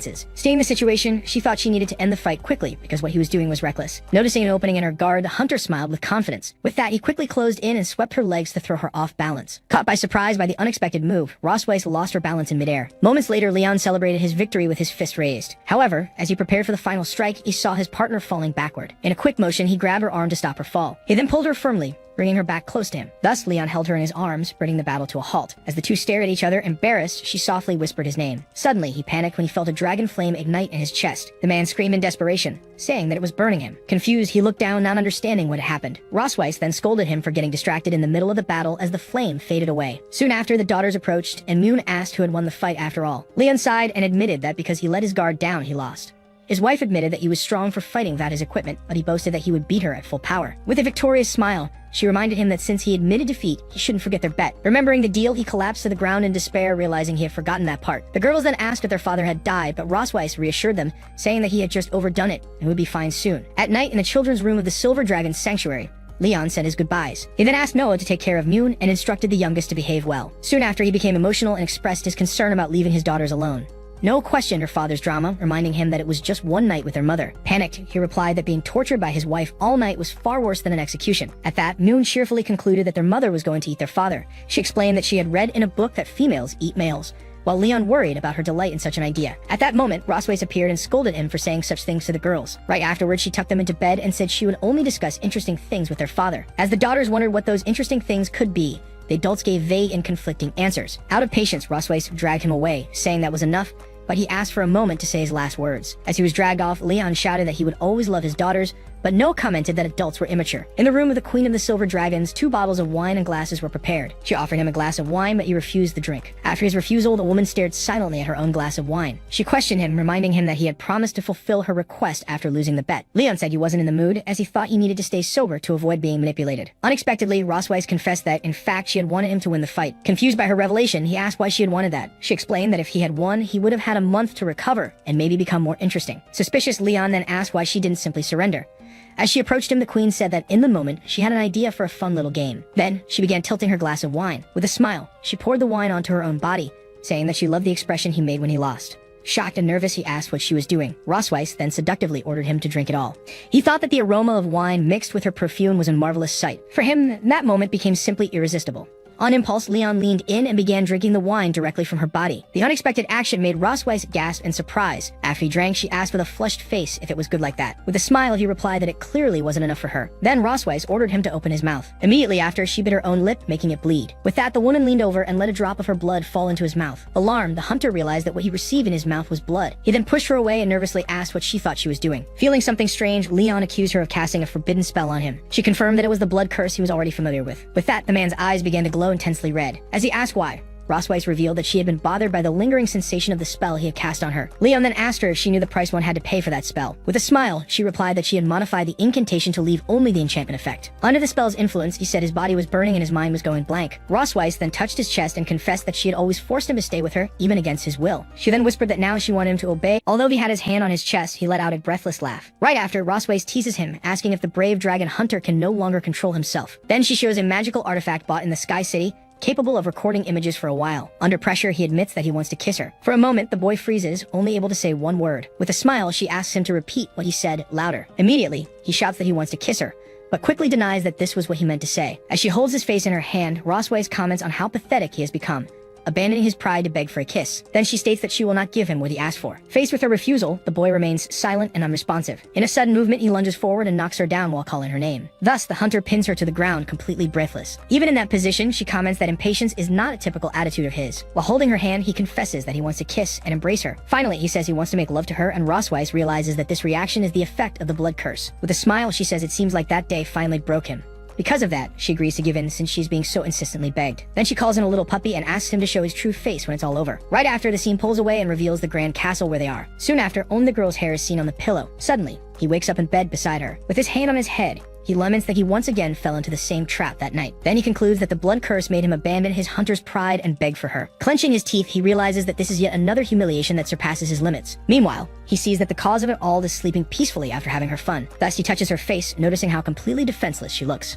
Suddenly, the boy is startled by his own behavior. He immediately wonders what he is doing and why he instinctively started caressing the woman's face. He tries to convince himself that he just wanted to wake her up and that his gesture had no other meaning. However, he finds her lack of reaction strange and wonders if she's just pretending to sleep. With that, he orders her to stop pretending. Then he questions her, asking why she doesn't wake up since she's always so disciplined. Now standing, he wonders if the reason she isn't waking is the blood curse. Thus, he deduces that, having the healthy body of a dragon queen, Rossways will remain unconscious for at least a week. The boy watches her in bed while thinking about the situation in silence. Soon, he realizes that this is the perfect moment to escape. Opening a drawer, he concludes that with the ebony and gold war chariot, his escape is entirely possible. Already dressed, he plans to combine potions to run at maximum speed back to human territory. Standing by the bed, he celebrates, saying that by the time she wakes up, it'll already be too late. He lets out a loud laugh, confident in his victory. However, the laugh cuts off midway. He then leans forward, head down. As he grabs a flask, he reflects that it has been 2 years since he left the Empire. He decides to be more cautious, as returning rashly would be dangerous with so many mysteries surrounding his capture. Finally, he considers that perhaps it's better to wait, since he asked Rossways to investigate his master. At that moment, he realizes there's something much more important. In a memory, he sees Mune saying she's going to catch the butterfly, while No warns her not to fall. With that in mind, he states that he can't just leave the two of them behind. With arms crossed, he concludes that for now, he'll have to remain in the Silver Dragon's sanctuary. Looking at the sleeping girl, he thinks about getting revenge for what happened the night before. Then he teases her, asking if she doesn't agree agree with that. Meanwhile, Rosweiss continues sleeping deeply. Beside the bed, Moon asks if Mommy is okay, since she slept the entire day. At that moment, No turns to him and asks what the two of them did during the night. With a smile, the boy makes up a story that they were talking on the balcony and she ended up catching a cold. He then turns to the maid and asks if the girl's condition isn't anything serious. In response, Anna reassures him, explaining that the doctor already examined her and that despite the weakness, everything is normal. The maid offers to take care of the internal affairs and the hunter agrees, telling her to do whatever is necessary. By the bed, Moon asks her mother to get better soon, promising not to upset her anymore. Observing the situation, he notices that Rosweiss is sweating a lot and decides that he should clean her up later. Suspicious, Noah questions whether he's planning to take advantage of the situation to do something inappropriate. Immediately, he denies it, saying that she's overthinking and that he just wants to take care of the patient. Faced with that, Noah calls Moon to leave, saying they'll come back to see Mommy the next day. At the door, the little one says goodbye with a good night, Daddy, and he returns the gesture. Alone with the sleeping woman again, he ponders what to do now. Soon after, he decides to go get some water. After returning, he wrings out a damp cloth in a basin. While cleaning her, the boy says he's doing it so she doesn't catch a cold, asking not to be misunderstood. He then notices that she's so weak she can't even show the large tail she usually boasts. When he finishes, he considers that maybe he should change the girl's clothes as well. Opening the wardrobe, he sees there are many options and decides he can pick the one he likes best. Thus, he begins putting together an outfit with bare shoulders, a low neckline, and stockings. Soon, he finds the right clothes to replace what's necessary, but wonders what to do about the ears. Grabbing her hair, he considers that maybe he could tie it up to solve the issue. With a satisfied smile, he announces that everything is ready. The boy then presents his creation, Rosweiss and her bunny girl version. However, he admits to himself that he didn't expect it, but she turned out very beautiful. Suddenly, a mark on his chest begins to glow. Grabbing his shirt, he wonders why the dragon mark is glowing right now. He remembers the explanation he was given, that the mark reacts when one of the bearers desires the other. Desperate, he denies having such thoughts while being conscious, blaming the bunny costume for the reaction. To regain control, he decides to recite the dragon hunter's code of honor 10 times. Relieved, he admits that he almost made a mistake, but regrets that dressing Rosweiss like this won't leave behind any memory. Meanwhile, she remains asleep in bed wearing the costume. Suddenly, he remembers there was a camera somewhere around. He quickly begins to look for the object. Shortly after, he finds the camera he was searching for. While taking several pictures, he celebrates, saying that now she's the one at a disadvantage. He then adjusts the girl's face with his finger, asking his darling to smile for the photo. With the camera in hand, he says he's going to make sure those photos are very well kept. At that moment, Rosweiss stirs and murmurs in her sleep. Seeing her move, the boy panics, wondering if she woke up too quickly. He leans in to check, but the girl remains completely asleep. With a hand to his chest, he sighs in relief upon realizing it was just a false alarm. Looking outside, he decides it's better to change her back into her pajamas and continue his revenge plan tomorrow. The next day, Moon runs down the hallway while calling for her sister. With arms crossed, Noah asks what happened and tells the little one to speak up. In response, Moon explains that her Rubik's Cube broke, and when she went to look for Daddy to fix it, she couldn't find him anywhere. Faced with this, Noah wonders if he took advantage of their mother being unconscious to escape. To reassure the younger girl, she says there's no need to worry and promises they'll look for him together. Thus, the two of them run down the castle hallway, calling out to find out where Daddy is. Looking for an empty room, Moon's voice calls out, asking where Daddy is. When they check their mother's bedroom, the girl comments that it seems he isn't there. Right after, they check another room, with Moon confirming that he's not there either. She even looks inside a large barrel, calling out for her father. Seeing the scene, Noah questions how he could possibly be inside there. With that, the younger sister wonders if he got lost, since they searched everywhere. Then Noah explains that good people, sooner or later, always end up leaving, just like last time. Not understanding, Moon asks what she means by last time. Faced with her doubt, Noah states that, if her guess is correct, that man is already gone and he finally managed to escape, just like he always wanted. In her mind, the girl reflects that she always felt their family seemed harmonious, but in truth, it was full of falsehoods. She remembers that for as long as she can remember, their father was always sleeping, and their mother simply said he was their progenitor. The young girl recalls that on the day he woke up, he tried to escape, but was brought back, and since then, she felt that he never stayed there by his own will. After that, Noah remembers how he started getting closer, trying to please her and teach her things to act like a good father. However, she wonders if he did it out of love, or if he simply wanted them to let their guard down so he could find a chance to escape. The girl reflects that when love hides unknown motives, she would rather not receive it than become a tool. She understands that he doesn't belong to that place, and that sooner or later, he will leave them and disappear. Crying, Moon laments that Mommy won't wake up and Daddy doesn't love them, asking her sister what they're going to do now. Then Noah holds the little one's face and comforts her, promising that her big sister will protect her. With that, Moon hugs her and begins to cry. As she wraps her arms around her, Noah firmly declares that they will hold a farewell ceremony for that man. Meanwhile, the scene shifts to the mountains behind the Silver Dragon Sanctuary. With a map in hand, he comments that the place has a beautiful landscape and that the maid wasn't lying. The scene returns to an earlier moment when Leon asked Anna about the places Her Majesty visited most often. In the memory, the maid offers to send someone to accompany him, but he refuses and simply asks her to mark the spots on the map. He plans to take advantage of his mobility no longer being restricted to explore the area and prepare a surprise for Rosweiss. Then he reveals that the investigation into her favorite places is just a cover for his revenge plan. Finally, the boy decides that his real plan is to humiliate her in her favorite place, taking advantage of the fact that she'll wake up weakened.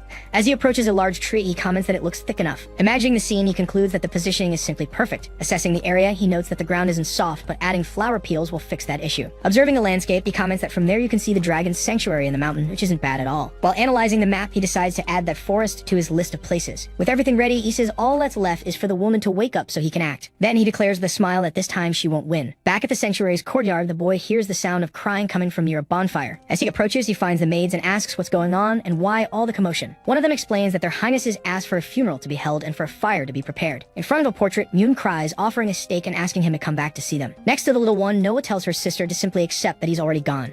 Watching the scene, the boy wonders if they're playing house and decides to join in on the game a little. With that, he approaches and says, "Excuse me," which startles the maids, who recognize him as the prince. Facing the girls, he asks who they are honoring and offers to play an instrument. Looking at the portrait on the table, the boy is surprised to realize that the person in the picture is himself. With a satisfied smile, he comments that he looks very handsome in the photo. But the realization suddenly hits him. He screams in desperation, not understanding why this is happening. Surprised, Myun points at him and shouts that daddy has appeared. In a relaxed tone, Leon tells his dear daughters that a funeral was a bit much, since he was only gone for a day. With tears in her eyes, the little girl can only call out to him. She then runs into his arms, shouting that daddy is back. Still in his embrace, Myun says she thought he didn't want her anymore. Caressing her head, he asks what kind of nonsense that is and how he could not want the two of them. Then Noah explains that they searched for him all over the sanctuary and thought he had already left. With that, she realizes she unjustly accused him. Picking Myun up, he tells everyone that it's all over and they can go. In her father's arms, the little one asks if she can eat her offerings now. As soon as he puts her down, she runs excitedly toward the table, while he reflects that she clearly inherited his gluttony. Soon after, Noah approaches and asks that next time he let them know before going out alone. She also adds that Myun was very worried about him. He apologizes for making her worry, while thinking that the older one is also worried, but too embarrassed to admit it. Finally, Noah admits that either way, it was her fault for not trusting him. Her apology completely takes him by surprise. With that, Leon realizes the farewell ceremony was just a misunderstanding that came to light because of her. He then understands that everything happened because, deep down, he didn't make her feel secure enough. He comes to understand that Noah desires affection, but will never take the first step and wouldn't believe in promises. Thus, he decides that, as a father, the only way to prove himself is by showing it through actions little by little. Caressing the girl's head, he reassures her, says they should have dinner together, and promises he'll always be there for them. The next day in the queen's room, Rosweiss begins to stir in her sleep. Slowly, the woman's eyes begin to open. Seeing her awake, Myun celebrates, shouting that mommy finally woke up. Joyfully, she explains that her mother slept for a very long time,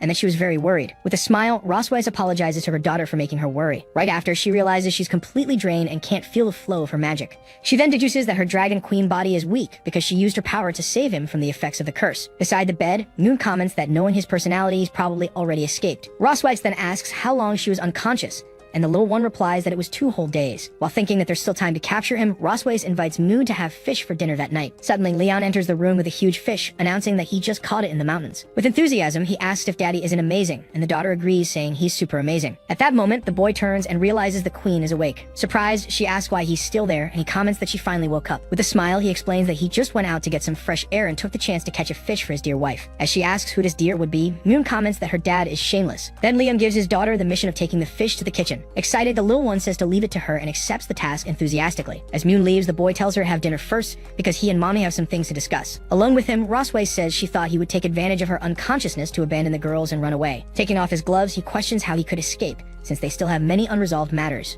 Not understanding, she asks what unresolved matters he's referring to. He then reminds her of what she did when he woke up a month ago. With a panicked expression, Rosweiss begs him not to say he plans to do that. With a victorious smile, he confirms that it's exactly what she's thinking. Rosweiss warns him not to think he can take advantage of her just because she's weak, telling him not to do anything reckless. Immediately, Leon questions her use of the word weak. He then reminds her that he was also in a weakened state at the time, since she marked him with the dragon's seal without giving him a chance to refuse. In response, the woman warns that when she regains her strength, he will pay for it, so he better not do anything he might regret. The boy simply says he won't regret it, while calling her his dear wife. As he carries her in his arms, he states that this is the most right decision he has ever made in his life. He then declares that now it's her turn to be the prisoner of war. As he carries her through the cherry blossom forest in the mountain, Rosweiss orders him to put her down immediately. Even with her struggling, he warns her to stop moving or she'll end up falling. Rosweiss then declares that if she had already recovered her strength, he would have been sent flying with a single punch. Leon finally sets her down beneath a huge cherry blossom tree. As soon as she sits, the woman asks why she was brought to that place. He explains that he researched the places she liked visiting most while she was unconscious, and that this is the first destination of the night. At that, she questions what he means by first destination,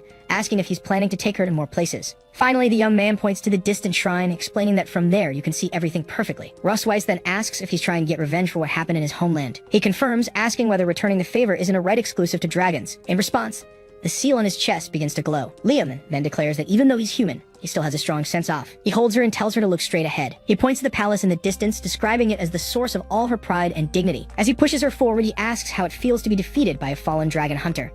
As he steps closer, he says that this is exactly what she once did to him. Rosweiss admits to herself that she wants to resist, but her body can't help wanting more. Resolute, she thinks to herself, if that's how it is, suddenly, her tail wraps around his body. Surprised, he wonders how she still has enough strength to use that appendage. Then he declares that the night is long and the feast of revenge is just beginning for Her Majesty. The next morning, the scene takes place in the Silver Dragon Queen's bedroom. Waking up beside her in bed, he celebrates that he's finally made it back. He reflects that he's exhausted after spending the entire night tormenting her from one place to another. Even so, he notices that she looks happy, still sleeping deeply. He convinces himself that she felt it all, and that either way, his revenge was a success. Beside him, the woman remains asleep. He decides that he needs to get back to his own room before the maids wake up. As he tries to get up, he feels his hand being held as she murmurs something. Half asleep, she complains that she's cold. Liam thinks it's just an instinct of a living being to seek warmth, and that he can't let himself be fooled again. Even so, his hand rests gently over hers. Upon waking up, Moon wonders if her mother still hasn't woken up. Outside, birds enjoy the morning sun by the window. With that, the girl remembers that she was taught to apply medicine in case of insect bites.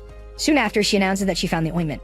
Then she runs toward the bed. As she gets closer, she asks her mother to wake up, since the sun has already risen. Still drowsy, Rosweiss tells her daughter to go play with Daddy. Next, Moon tries to wake her father, saying that the sun is already shining on his butt. Leon just grumbles that it's warm and asks to sleep a little longer. Because of that, the girl gets annoyed and asks who's going to play with her if the two of them just stay snuggled up. With that, he kisses his wife's forehead while they cuddle. Moon watches and comments that it's the first time she's seen them being so affectionate. Right after, she asks why they have so many little red dots on their bodies. Suddenly, she concludes that they must be insect bites. Finally, she declares that they shouldn't worry. Since her sister's not around, she'll take care of them herself. So she starts applying the ointment, saying she'll put a little extra on Daddy. A while later, Rosweiss calls her husband and asks him to wake up. As soon as he opens his eyes, he asks why his face feels so wet. He quickly notices that both of them are covered in green ointment. Then he starts laughing and asks what happened to her face. Proudly, Moon explains that she put medicine on them, since they had lots of little red marks from insect bites. While Rosweiss questions the so-called marks, Leon says there are things children should know. With that, Moon asks if she wasn't amazing for helping them. The boy congratulates her, saying she did a good job. While the girl promises to apply the medicine again next time, the two adults conclude they'll need to keep the door well shut. Later, Leon appears with a bowl of food. He then offers a spoonful to his wife. Not understanding the gesture, she asks what that's about. He insists that she eats something, reminding her that it's been days and that, even as a dragon, she must be hungry. Still, Rosweiss says she doesn't need to be fed and that she can eat by herself. After tasting it, she admits the food isn't bad. To that, he replies, of course, it's fried rice made with all my love. Then she asks why he's eating too, and he explains that he's just helping. She demands another spoonful. Soon after, they finish all the food in the bowl. Leon then reminds her that over these past days, he took care of her, helping her bathe, cooking, and even feeding her. With that, Rosweiss asks if he's talking about the bathing or the torment in bed, admitting that in the end, it was all a bit excessive. Leon denies that any of it was torture, claiming it was simply a husband's loving care. As he says goodbye, Rosweiss warns him that every time he acts like an idiot, she'll gain another reason to humiliate him in the future. Alone in the room, she calls him a damn dragon hunter, admitting that he really does have a talent for tormenting her. Then she punches the headboard hard. The impact causes the wood to crack instantly. Surprised, she looks at the damage she just caused. Suddenly, she realizes that her strength has finally returned. Meanwhile, Leon calmly washes the dishes in the kitchen. He then hopes that the dragoness won't recover too quickly, so he can enjoy a few more fun days, completely unaware of how serious the situation has just become. Later, at the palace, the maid Anna apologized to Her Majesty. She then handed over a medicine prescribed by the doctor, explaining that it would help her regain her strength. However, the woman refused, stating that her body had already recovered and she no longer needed to take it. At that, the servant noticed the crack in the headboard and asked what that was. Rosweiss admitted to having overdone it a bit with her strength and asked for someone to be called the next day to repair it. Just as the maid turned to leave, she was called back. Hidden behind a book, the queen asked her not to tell Leon about her recovery because she wanted him to keep taking care of her for a few more days. Anna reacted with a surprised expression. With a smile, the maid replied that she understood the message. The dragoness then thought to herself that her husband's days of peace were numbered. 2 days later, Moon ran up to her father and asked to learn how to make her body glow. Liam asked if she was referring to the magic key and her mother had shown during the training session. He then asked why she suddenly wanted to learn magic. The girl explained that her sister had learned many things at school and she didn't want to be left behind. The man understood and confirmed that she also wanted to learn something, to which Moon excitedly agreed. Reflecting on this, he concluded that the rivalry between the sisters was actually an advantage, since the younger one admired her sister so much that she didn't want to fall behind. Because of that, the father enthusiastically agreed to teach magic, explaining that they would start with the basics of mana channeling. A while later, the little one worked hard to follow the training instructions. Leon was impressed. Within just a few hours, his daughter was already channeling mana with ease and might soon awaken her power. Faced with such progress, he wondered if his girl was a genius. He was then interrupted when she announced that she was hungry and out of energy. Leah decided there was no need to rush the training. Soon, he announced that they would stop for the day and go eat something, while Moon cheered that Daddy was the best. Back in the room, Anna delivered what had been requested, and Rosweiss simply told her to leave it in a corner. As soon as Leon arrived and announced himself, his wife dismissed the maid. He then thought that, according to Anna, Rosweiss would still take 5 more days to recover, which gave him time to keep teasing her. With that in mind, he approached and offered a massage in case she was still feeling sore. The warrior challenged him, questioning why he didn't show any power, and calling him a disappointment for not being able to last more than 2 days. Surprised, he asked her to repeat what he had just heard. He then called her Mommy Dragon and said he had thought about letting her rest, but apparently he was mistaken. Holding her by the chin, Leon supposed that if she could talk that tough, her body must be equally resilient. As he took off his shirt, Leon warned that she would regret saying that. With a smile on her face, the woman replied that she never regrets anything. Suddenly, Ross Weiss's tail wrapped around his waist, catching him by surprise. With a quick movement, she forcefully threw him onto the bed using her tail. As she pinned him down, her husband was stunned by the strength she was showing. With that, he finally realized and asked her if she had already fully recovered. Ross Weiss then silenced him, saying that a prisoner should know how to stay quiet. Beside the bed, a set of restraint items was already prepared on a tray. Surprised, he asked when she had gotten all that ready. With his wrists and ankles bound, he began to wonder if he had just walked straight into the lion's den. As she looked down at him, the dragoness warned him not to try resisting. With that, Leon asked if she was planning to torture him in order to extract information. Tied to the bed, Leon warned her that he had undergone specialized training and would never give in, but Ross Weiss simply asked if he was sure. At that, a recording from the magic crystal began to play a memory where he declared that he wanted to kiss her. Realizing what it was, he begged her to hand over the object. The woman then teased him, asking who that was begging for her. In the recording, Leon's voice kept stammering her name. Desperately, he denied it, claiming that it couldn't be him and that they just looked alike. Ross Weiss then asked if he wanted to see the scene up close. The image continued, showing the boy saying he wanted to hug her, kiss her, and become one with her. At that point, the prisoner surrendered and said there was no need to continue as he remembered everything. The dragoness remarked that it was good he remembered, then picked up a whip from beside the bed. She then ordered him to repeat several times what he had said in the recording. She teased him again, offering to summarize like a teacher if he couldn't recall. The scene showed the silhouettes of the two behind a divider. The light of the lamp illuminated the room during the night. Moments later, Leon appeared lying on the bed, completely exhausted. As he rested, Ross Weiss received a letter delivered by a messenger dragon. Soon, her husband asked if the letter was from the Academy and why a messenger had been sent so late. She informed him that the Academy had requested their presence the following day. She then revealed that Noah had gotten into a fight with someone, leaving him completely stunned by the news. Meanwhile, in Vice Principal Wilson's office, Noah waited silently. Across from her, 3 horned boys appeared injured and bandaged. The Vice Principal then explained that he had called them in to discuss the incident involving the girl's fight with her classmates. At that, Ross Weiss began questioning him about what exactly he meant. She also wanted to know if those 3 young dragons had ganged up to bully her daughter. While Leon looked over Noah with concern, the girl stated that she wasn't hurt and was doing fine. The educator then clarified the situation, revealing that, in truth, it was their daughter who had beaten up the 3 boys. Upon hearing the truth, Ross Weiss simply asked if that was all. After the revelation, father and daughter sat silently side by side. Soon after, Leon praised Noah for the good job, confirming that she was indeed his daughter. Finally, the vice principal explained that the incident, though small, highlighted the tensions between dragons born from cocoons and those from wombs. He went on to say that dragons reproduce in both ways, and while there's no difference in adulthood,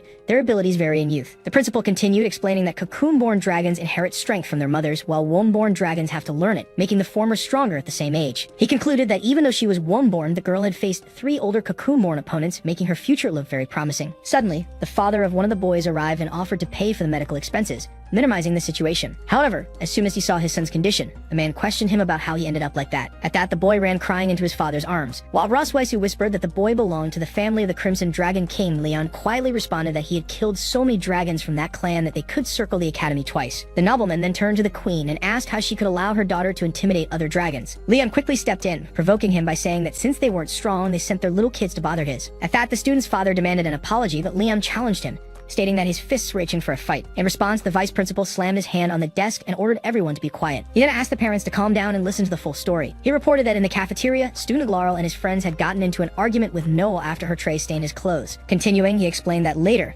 when returning to the dormitories, the 3 boys cornered the girl in a courtyard and a fight broke out. After finishing his explanation, the educator asked if the boys had anything to say, but they silently shook their heads. At that moment, Noah raised her hand and told the director she had something to declare. Vice Principal Wilson turned to the girl and asked if Noah had something to say. Noah then explained that Laurel had provoked her on purpose in the cafeteria and later attacked her in the courtyard, stating that she had only defended herself. She then stared at the boy and demanded he confirm whether or not that was true. As Laurel silently nodded, his father asked him why he was so afraid of her. Suddenly, Leon stepped in and told his daughter that he thought she had made a mistake. The girl simply looked at him in silence, waiting for his next words. Her father advised her to aim for the opponent's knee next time something like that happened, making Noah ask why. He explained that a crimson dragon who injures their knee in battle only ends up getting beaten badly, and she quickly took note of the advice. Outraged, Laurel's father accused Leon of teaching his daughter to intimidate his son in front of everyone. He then demanded that a violent student like her be expelled immediately. The vice principal asked for calm, stating that only the academy had the authority to decide on a student's expulsion. Wilson then revealed that several students have reported Laurel's habit of bothering others, and witnesses confirmed that he provoked Noah first. The boy's father shouted, questioning whether the academy wouldn't punish the girl, and was now blaming his son. Liam confronted him, asking what he was complaining about if his daughter, just 1 year and 2 months old, had beaten up his son. At that, Laurel interrupted to reveal that he was 7 years and 11 months old. The man then remarked that if something that humiliating had happened to him, he'd dig a 3,000-meter hole and bury himself so no one would know. Laurel's father retorted, saying that someone who doesn't have the courage to show show his own tail, has no right to speak about his son. He then pointed toward Rossweiss and Noah, declaring that their whole family was nothing but trash. Leon then grabbed the man's hand, saying he might let the insult slide if it were only toward him, but not when it came to his wife and daughter. Watching the scene, Rossweiss commented that her husband was very protective of his family. The nobleman then demanded to know how Leon dared lay hands on him and if he had any idea who he was speaking to. He quickly became enraged, declaring himself a Duke of the Crimson Dragon clan, while Leon stared at him mockingly. At that moment, Rossweiss turned to Leon and called him Father Sir. She warned that this was merely a minor dispute between students and that involving family status and rank wouldn't help anything. Rossweiss told the vice principal that she trusted the academy's judgment and would accept whatever decision they reached. The educator then warned the man that if he insisted on creating a scandal, he would only make matters worse. Wilson added that his son might even lose the right to study at the academy. At that, Laurel tugged at his father and asked to let it go, saying he wanted to stay in school. The man finally relented, admitting that he had lost his temper and would accept whatever the school decided. In the end, he looked at the group and stated that he would take his leave for now, but that this wasn't over. The vice principal summarized the situation, saying that Laurel had instigated the conflict and Noah had defended herself, though she had overreacted. With that, he ruled that the girl would receive a verbal warning from her teacher and should reflect on her actions. As for Laurel and his friends, they were to write a self-criticism report and take charge of cleaning the classroom, this being the final decision. Noah said goodbye, stating that she would return to class, and her mother gave her permission to leave. As she walked away, Leon shouted that if they bothered her again, she should go for their knees first. Suddenly, the vice principal appeared behind him and called his name, making him jump in surprise. Leon turned and asked if Wilson needed something. The educator then said that he had always had a question about him since he'd never shown his tail. The question left Leon speechless for a moment. Then Wilson asked what dragon clan he belonged to if it wasn't too much to ask. Rossweiss intervened, stating that her husband was a common dragon, and Leon agreed, saying he was just a simple commoner. The vice principal accepted the answer and remarked that, in that case, it was a miracle they had a daughter with such talent. He then said that the academy welcomed children like her and suggested the couple should have more kids. He continued his speech, saying he was fully confident that when Noah graduated, she would lead the dragons to defeat even more hunters, causing the father to simply respond with a thank you. From a distance, Laurel's father watched the trio talking in the corridor. He then turned to his entourage and ordered them to leave.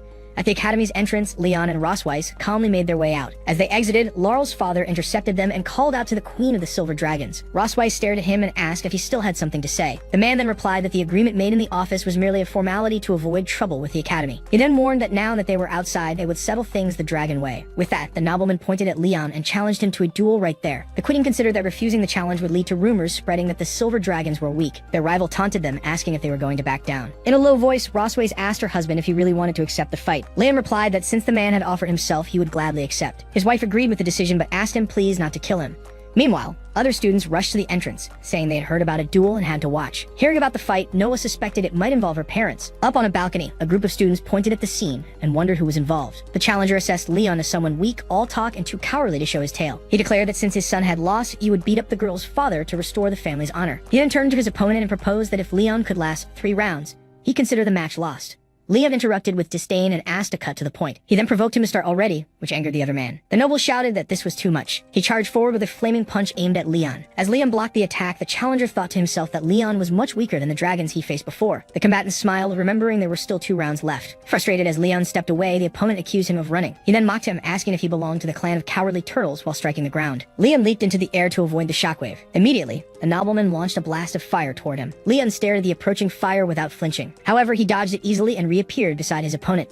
Leon then announced it was his turn to attack. He landed a direct kick to the noble's knee, making the man scream from the blow. Kneeling on the ground, the man stared at him in disbelief. Without giving him time to recover, Leon followed up with a prepared punch. He struck the rival's face with such force that it sent the man flying from the impact. Leon then brushed off his hands and stated that for someone at that level, he hadn't even needed to use magic. Panicking, the nobleman's retainers shouted Duke Lael's name. Leon turned to them and asked if they wanted to try as well. They immediately declined, saying they didn't want to fight at all.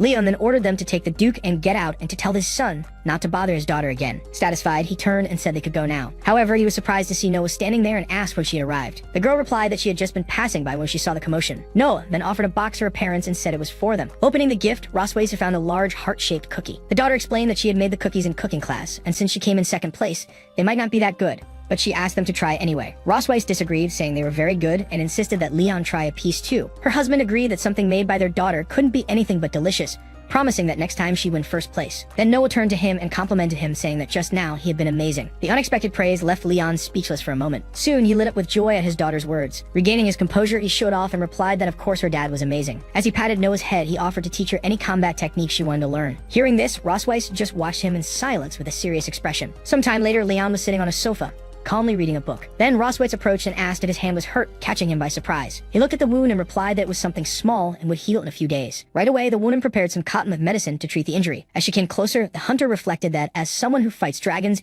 he had many scars and used to treat them carelessly. It was then that he realized this was the first time someone had taken care of him so gently. In that moment, he noticed how soft and warm her hand felt as she treated him. Rosweiss thanked him for protecting her, but he replied that it was simply his duty. After all, in front of others, she was still his wife. Soon after, she told him her sister had invited them, and upon hearing that they might settle a few scores, he changed his mind and accepted the invitation. With that, they set off and soon arrived at the vast territory of the Red Dragons. As they reached their destination, he, holding Mium, announced that they had arrived and asked the girl to wake up. Soon, the older sister approached and greeted his dragon form, calling him Xiao Lu. Next, she commented that her own dragon form was still incredible. Suddenly, Rosweiss appeared in her human form and was hugged by her sister, who praised her while she complained that it tickled. Then the woman introduced her husband, who was greeted enthusiastically and told it was a pleasure to finally meet him awake. The hostess then hugged one of the girls, guessing she was Moon, and the other Noah, with the little one confirming that their aunt had guessed right. Soon after, the aunt turned to Noah and asked if she could hug her too. Excited, she celebrated, saying that being able to hug two little dragon girls at once was pure happiness. The hostess then turned to Leon and thanked him for his efforts, commenting that she had heard he took care of the girls most of the time. With that, Rosweiss claimed she was sure the girls got along better with her,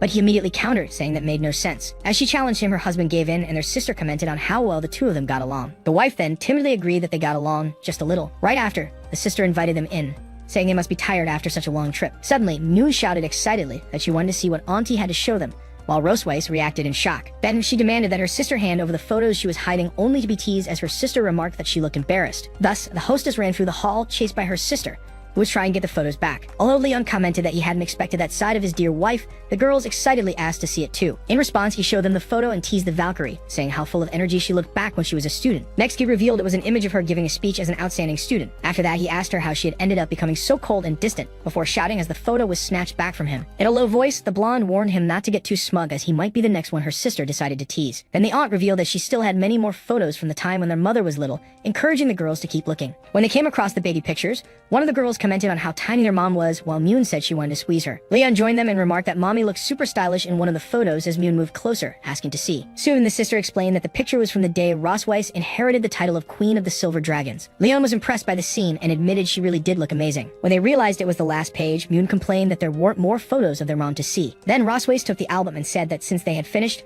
her sister should put the pictures away safely. However, the sister revealed they weren't finished yet and asked if they knew what she was holding. Without hesitation, Leon excitedly answered that he knew. It was a recording stone. The aunt then asked the girls if they wanted to see moving images of their mom, and both eagerly said yes. Rosweiss begged her sister not to show what was on the stone, reminding her that she was the youngest. Leon immediately pleaded with his sister-in-law to show them what was inside, concluding that Rosweiss's protest meant it had to be something embarrassing. The blonde shouted her sister's name in protest, while the other smiled at her. Deciding, the sister stated that since it was Leon's first visit to the house, she would honor his request and save the youngest's wish for next time. Leon cheered at the decision, while Rosweiss warned that she wouldn't bring him there again next time. With that, the recording stone was activated. The moment the projection began, the sister announced that it was a super valuable video. Rosweiss instantly recognized the place shown in the recording. She immediately tried to cover Leon's eyes and shouted at him not to watch it, but he insisted on knowing what it was. In the recording, the sister asked a young Rosweiss how she would choose a husband in the future, leaving her embarrassed. In response, the girl stated that first, the person had to have better grades than hers and must have placed first many times. She continued by saying the person needed to have a sense of responsibility and not hate children,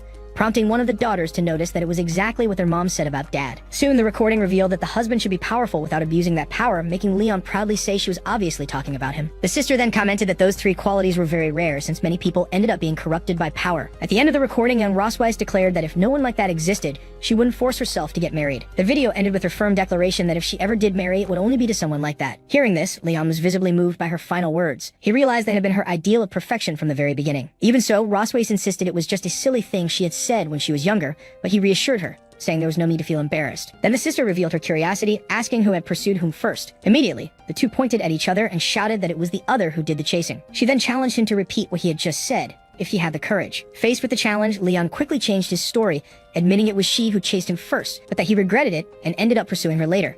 Seeing the scene, the hostess commented that just as she thought, the two of them got along really well, something they both denied in unison. The older sister then offered to show the love letters Rosweiss used to receive, making her question why she had kept those too. Unable to contain herself, the Valkyrie screamed, demanding that they let her burn all those letters immediately. Later, in a low voice, Leon told her that there was no way around it, they have to share a room that night. When they entered the room, they found it completely decorated in an overly romantic and unexpected way. Shocked by what they saw, both of them asked what on earth was going on. As soon as she entered the room, Rossweiss asked her sister what happened to that place. In response, she said she had specially prepared the guest room for them to stay in for a few days. Right away, the Valkyrie asked if there wasn't another room available, but her sister insisted they shouldn't be shy. After all, they were married. At that, Rossweiss realized she had let her guard down and that dealing with her sister wasn't easy. Next, the hostess revealed her plan to lock them in so they could fulfill their mission of reviving the race. Immediately, Leon declared he wanted to leave and tried to escape the room. However, his sister-in-law appeared behind him and blocked the way, asking where he thought he was going. The boy tried to use the daughters as an excuse, but the woman reassured him, saying she had prepared a room full of toys for them. Meanwhile, Muin and Noah were having fun in their own space, working on a puzzle. Then the sister locked the couple inside, telling them to rest well in there. Alone in the room, both sighed, defeated by the situation. Liam concluded that they had no choice but to sleep there, admitting that his sister-in-law was extremely strategic. As she opened a wardrobe, the Valkyrie commented that her sister had always been like that, and that he would understand better over time. Suddenly, she slammed the wardrobe shut, leaving Leon confused by her sudden reaction. Rossweiss then informed him that since there was only one bed, he would have to sleep in the bathtub. Frustrated, Leon asked why he was the one who had to take the bathtub. He then pointed out that the drain was plugged and the tub was full, proving that his sister-in-law clearly wanted them to sleep together. As he approached the bed, he noticed it seemed different than usual. Soon, he wondered if it might be a waterbed. Without thinking, he threw himself onto the mattress, exclaiming how soft and bouncy it was while she watched him closely. He then said he wouldn't let her enjoy the bed alone and suggested they sleep together. Suspicious, she asked why he had changed his mind and whether he was planning something. Impatient, the Valkyrie simply asked if he wanted to sleep or not. She then suggested they play with the items in the wardrobe, causing him to back away and say that wouldn't be necessary. She decided to take a shower first and warned him not to peek. He replied that he didn't even feel like it. Not believing him, the girl told him to go take a walk before bed and kicked him out of the room. Now outside on the balcony, Leon remarked that he'd seen her so many times that she didn't even catch his attention anymore. Suddenly, he sensed another presence. It was Rossweiss's sister, watching him in silence. The sister-in-law asked why he had come out, and Leon answered that his wife was in the bath and he had just stepped out for some air. She then approached with a bottle of wine and invited him to have a drink. With a smile, Leon accepted the offer right away. As she poured the wine, she mentioned it was the Valkyrie's favorite. He thanked her as he took the glass. Soon, the boy commented that the two of them seemed to get along really well, and the sister confirmed it, saying they used to drink and talk out here often. Next, she shared that she had watched Rossweiss grow up and that after she became queen, they mostly exchanged letters until the announcement of her marriage and pregnancy. The woman continued, explaining that even after the wedding, her sister's sadness could be felt through the letters. She then revealed that Rossweiss had told her the husband was sick and slept a lot, leaving her alone during the difficult pregnancy with twins. At that, Leon realized just how hard it must have been for his partner to go through it all without him, relying only on her sister to confide in. The hostess confessed that back then, she thought her sister had married a lazy and irresponsible dragon. He laughed and asked if he really looked like that kind of dragon. Soon, the woman admitted that after spending some time with him, she realized he wasn't garbage, and that maybe there was a reason behind it all. She concluded by saying it only confirmed how much the queen truly cared about him. Leon paused mid-sip, processing what he had just heard. Then he quietly wondered to himself whether Rossweiss really liked him that much. Even so, he dismisses the idea, insisting it's impossible that dragon mother could like him. His sister-in-law teases him, asking if he feels sorry for himself, but Leon retorts that she knows nothing about her own sister. Still, he admits that in front of her, they must pretend they get along well. Soon after, he shifts tone and declares to the hostess that their love is real. She responds she already knew by the way they treat each other. Then she explains that Rossweiss is terrible at expressing emotions, and he is the first person she ever treated in that way. Next, she reminds him of his responsibility as a man, making him conclude he'll be killed if he refuses. Still, Leon reassures her, promising that although he wasn't by his wife's side during the first pregnancy, he will be if there is a second one. He swears to protect his companion and daughters with his own life. His sister-in-law only says she hopes he truly keeps that promise. Afterward, she tells him to stop boasting and go back to the room before his wife becomes impatient. Just as he is about to leave, the sister-in-law calls him back to say one more thing. Curious, Leon turns and asks what else she has to say. Finally, she advises him not to hold back tonight, saying the room's sound isolation is incredible. The remark about incredible isolation leaves him utterly speechless.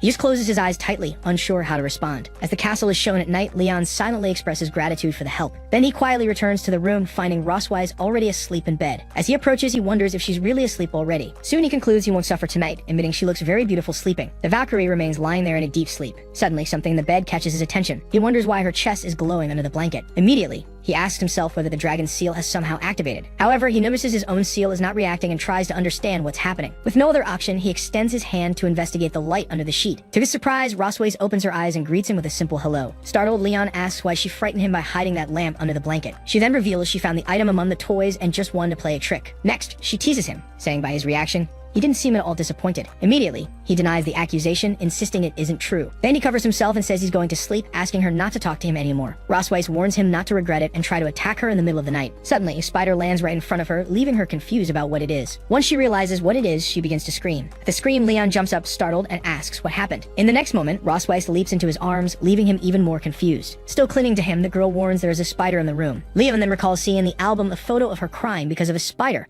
wondering if it's an old childhood trauma. Thus, he concludes that even the queen of the silver dragons has fears. He says there's no choice and that he will catch the creature, while the Valkyrie asks him to hurry. As he approaches, the boy picks up the spider with his hand. Holding it, he realizes it isn't what it seemed. As soon as he reveals the creature, Leon explains it's just a toy spider and she doesn't need to be afraid. Still, Rossweiss refuses to listen and orders him to get rid of it immediately, real or not. Seeing her reaction, he calms her down and promises to throw the toy out at once. With that, he tosses the spider out the window. Then he turns to his companion and says the threat is gone, asking if now she can sleep. Soon he wonders if that spider was also part of the sister-in-law's plan. He concludes the intention was to make Rossweiss reveal her more fragile, vulnerable side. Now calmer, the girl asks if she can sleep inside the bed while he stays outside. Leon easily agrees, saying she can sleep wherever she wants. Moments later, the two lie down in the same bed. Each turn to their own side. After a while, he turns and asks if she wants to hold his hand if she's still scared. The Valkyrie looks at him for a moment without answering right away. Then she accepts the gesture, saying she will since he insists. Her hand finds his beneath the blanket. He then asks if holding just his pinky finger will make her feel safe, and she asks what he thinks it should be like. He calls her silly and shows that the proper way to hold hands is to intertwine their fingers. Then the two lie in silence, just looking at each other while holding hands. She wonders aloud how he can hold her so naturally, questioning whether she's the only one who feels that way. Soon she scolds herself, reminding that she is the queen of dragons and there's nothing shameful about holding a hand. He then asks why her hand is so cold, but seeing her sweating, Rossweiss reveals that the cold hand is actually his nervous one. Feeling the touch, she notices that his hand bears the calluses and scars of a sword wielder, stiff yet warm. She then realizes that where their fingers interlace, it's as if a current flows across her skin. The girl falls silent, only reacting to that sensation of touch. As the night passes, Leon asks her about her criteria for a partner, but she says she was joking and now has none at all.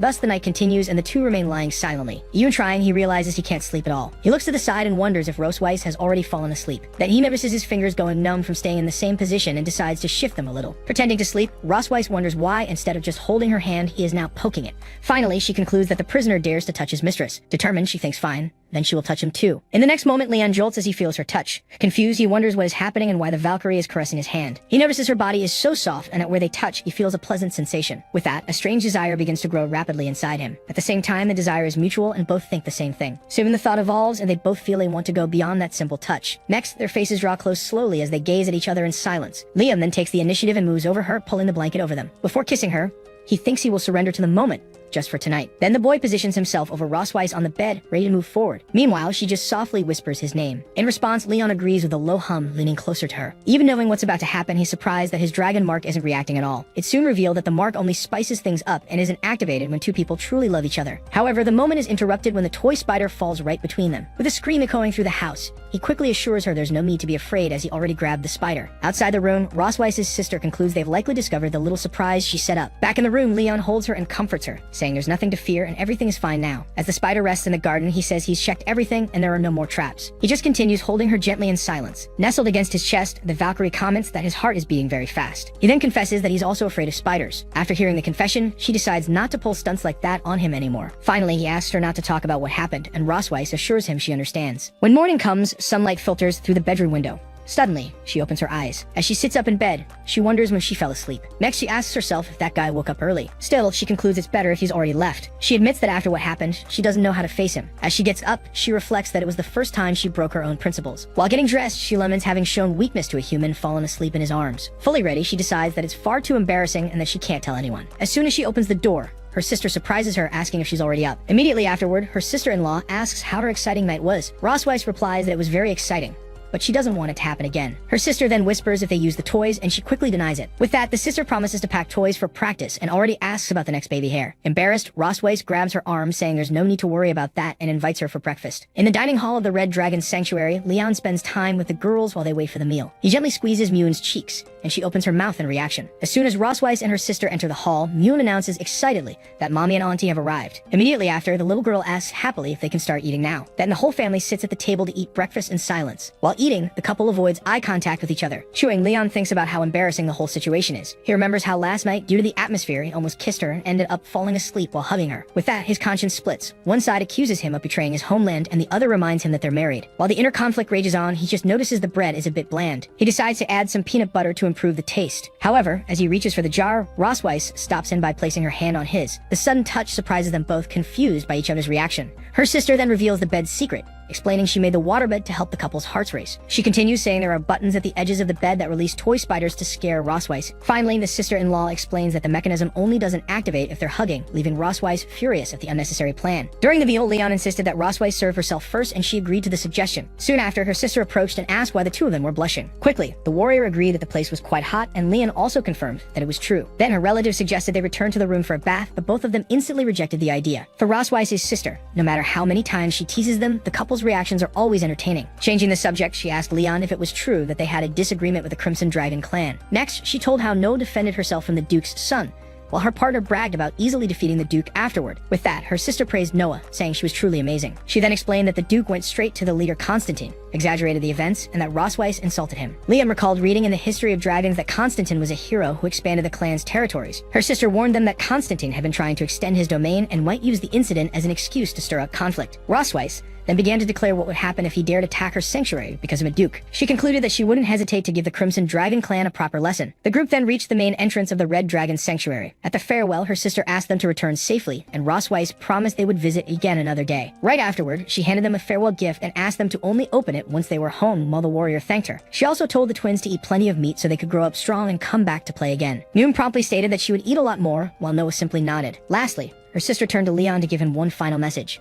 She reminded him not to forget the promise he made, and the young man assured her he would keep it. Rosweiss watched the conversation, not understanding what it was about. The girls waved goodbye to their aunt as they flew off, and her sister wished them a safe journey. Back inside, she walked through the now empty hall. As she walked, she commented to herself on how adorable the little dragon girls were. Then she wondered when the couple's next child would be born. Suddenly, a spider descended from the ceiling, stopping right in front of her. Upon picking it up, she realized Leon truly protected his wife with great courage. Far away, Leon suddenly sneezed for no apparent reason. With the girls asleep in his lap, he wondered whether her sister had already discovered the surprise he left for her. At that moment, he reflected on how Rosweiss and her sister were completely different from the Dragon Kings he had known before. He continued thinking, realizing that they valued family above all else and showed sincere love. In a low voice, he admitted he could barely believe the amount of trust her sister had placed in him. Already in the sky, Rosweiss began to question him about what happened as they were leaving. Soon after, she directly asked what he had promised her sister, but Leon only replied provocatively, asking if she really wanted to know. He then stated that he wouldn't tell her, leaving his partner furious with him. By nightfall, they finally arrived back at their sanctuary. The twins were already peacefully asleep in their bed. As she exited the room, Rosweiss closed the door and found Leon waiting for her outside. Seeing the scene, she hesitated for a moment, and he simply encouraged her to move forward. Right afterward, he revealed his revenge plan and asked her to give a live performance of the embarrassing video from the day before. With that, he began imitating the video scene in which a young Rosweiss sang about loving to take baths and scrubbing her butt. Faced with the provocation, the warrior could only scream his name. Meanwhile, at the Red Dragon Sanctuary, her sister invited Moon to watch more videos of Rosweiss, and the girl eagerly agreed. Soon after, the aunt whispered Moon's name and asked her to follow her. The little one followed her aunt to a door that emitted a glowing light. On the other side, her mother began singing about how much she loved bathing and how amazing her body felt. She continued the song about scrubbing her butt and blowing bubbles, as the video showed a young Rosweiss in the bath. Leon sarcastically praised his wife's singing, comparing it to the beautiful song The Lark. The woman screamed that she needed to destroy the recording, but her sister stopped her, saying she would keep it as a family heirloom. Her sister's gift rested on the table, and Leon commented with relief that the box had finally survived. Leon simply laughs at the situation and says it's all a big joke. At that moment, Rosweiss stares at him and states that it's obvious he's very bored. Then she grabs him by the collar and calls him by name, indicating there will be serious consequences. Suddenly, she suggests they should pick up where they left off. At that moment, he realizes the provocation went too far. He quickly decides it's time to run, but his companion yells at him to stop immediately. When he tries to escape, he discovers the bedroom door is blocked. Rosweiss appears at the entrance and gives him 10 minutes to go to her room. She then warns that she'll show him the consequences of provoking her with those videos. The young man stands in front of the door, processing what just happened. He laments that his own tum always gets him into trouble. He reflects that he didn't expect her to react that way.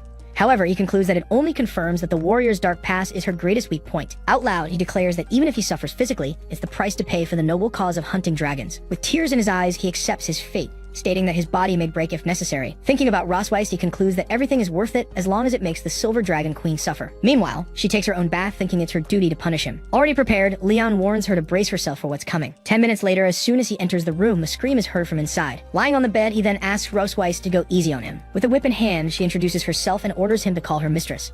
Surprised by the scene, the young man teases her, calling her a true actress. Rossweiss simply calls him an idiot in response. Then she strikes him with the whip, making him scream. She then warns him that he said it wrong again, as he still doesn't seem to understand the situation he's in. With that, he reflects that the whip doesn't hurt that much, but it causes a strange sensation. Suddenly, he realizes that her goal is just to embarrass him with that role play. He understands the act. Rossweiss plays the teacher, and he is the rebellious student who made mistakes. To continue the game, she asks him if he already knows where he went wrong. Getting into character, the young man apologizes to his mistress and promises that from now on he will obey and won't make mistakes anymore. Rossweiss then asks if he's ready to turn in his assignment. Not understanding, he asks what assignment that is. She scolds him, asking how he can promise to study if he doesn't even know what the task is. Then he asks his mistress to tell him what the assignment is, and she says he's lucky that she's so understanding. Right after, she reveals that today's task is to make the mistress's dragon mark shine. She then warns that the punishment will be worse if he fails, and Leon promptly accepts the challenge. With that, he places his hand on her to begin the task. He then reflects that after so many nights together, he already knows every sensitive spot on her body. Soon, his touch begins to have the expected effect. Rossweiss then praises him, commenting that he learned very quickly. Then the two continue the task.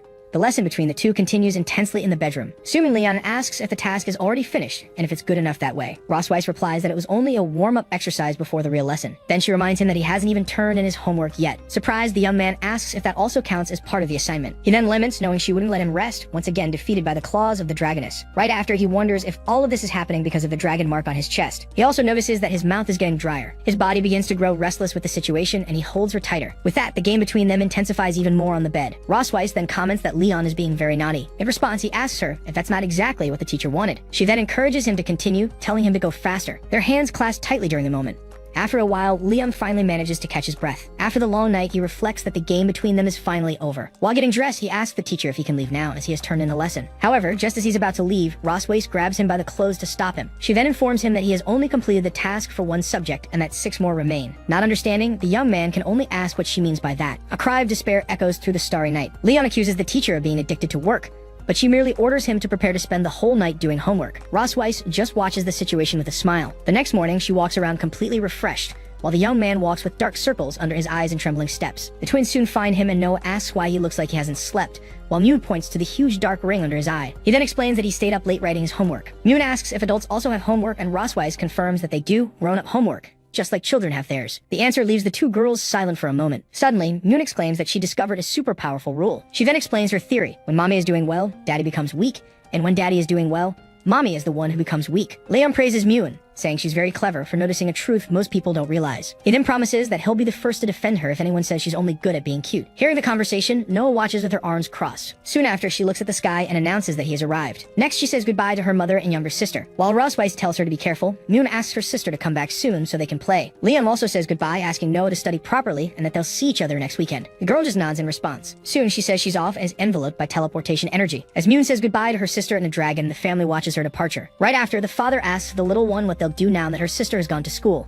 Moon reflects that her daddy is always tired and mommy seems really worried about it. She then declares that since her sister is gone, she will make sure daddy trains and gets stronger. With that, she pulls his arm and invites him to run in the training field, and he accepts the suggestion. Rossweiss watches the scene and reflects that it's interesting and that she'll keep an eye out to see what happens next. While Leon leads the exercise count, Lil Moon asks why they need to do that. Right after, he explains the importance of warming up before exercising, and the little girl confirms that she understands. Suddenly, Rossweiss approaches and says she wants to join them. Seeing her mother, Moon celebrates that she's going to run with them too. Soon, Rossweiss tells her daughter that she won't go easy on her, and Moon replies that she won't go easy on her mom either. Then Leon warns her to be careful not to twist her ankle, since she spends all day sitting in the office. The warrior teases him by reminding him of the last competition she won, but he snaps back that he didn't even use all his strength. That makes the little one excited, and she yells for her mom and dad to fight again. Quickly, the man covers his daughter's mouth, saying that children shouldn't talk about fights. Even so, Moon asks why her dad can't be her mom, and he wonders how she already learned to attack for real. To clear things up, he explains that he doesn't want to hurt his wife, which is why he lets her win. From a distance, Rossweiss calls him stubborn and proposes a new contest to see who can run the longest. With determination, Leon accepts the challenge and says that the endurance match is far from decided. As the three prepare for the race, Moon declares that she won't lose either. With that, the maid raises her arm to start the race and gives the signal. The maid then shouts, "Go," and the race between the three begins. While they run, Leon asks his companion if her tail gets in the way. She promptly replies that the tail actually helps maintain balance,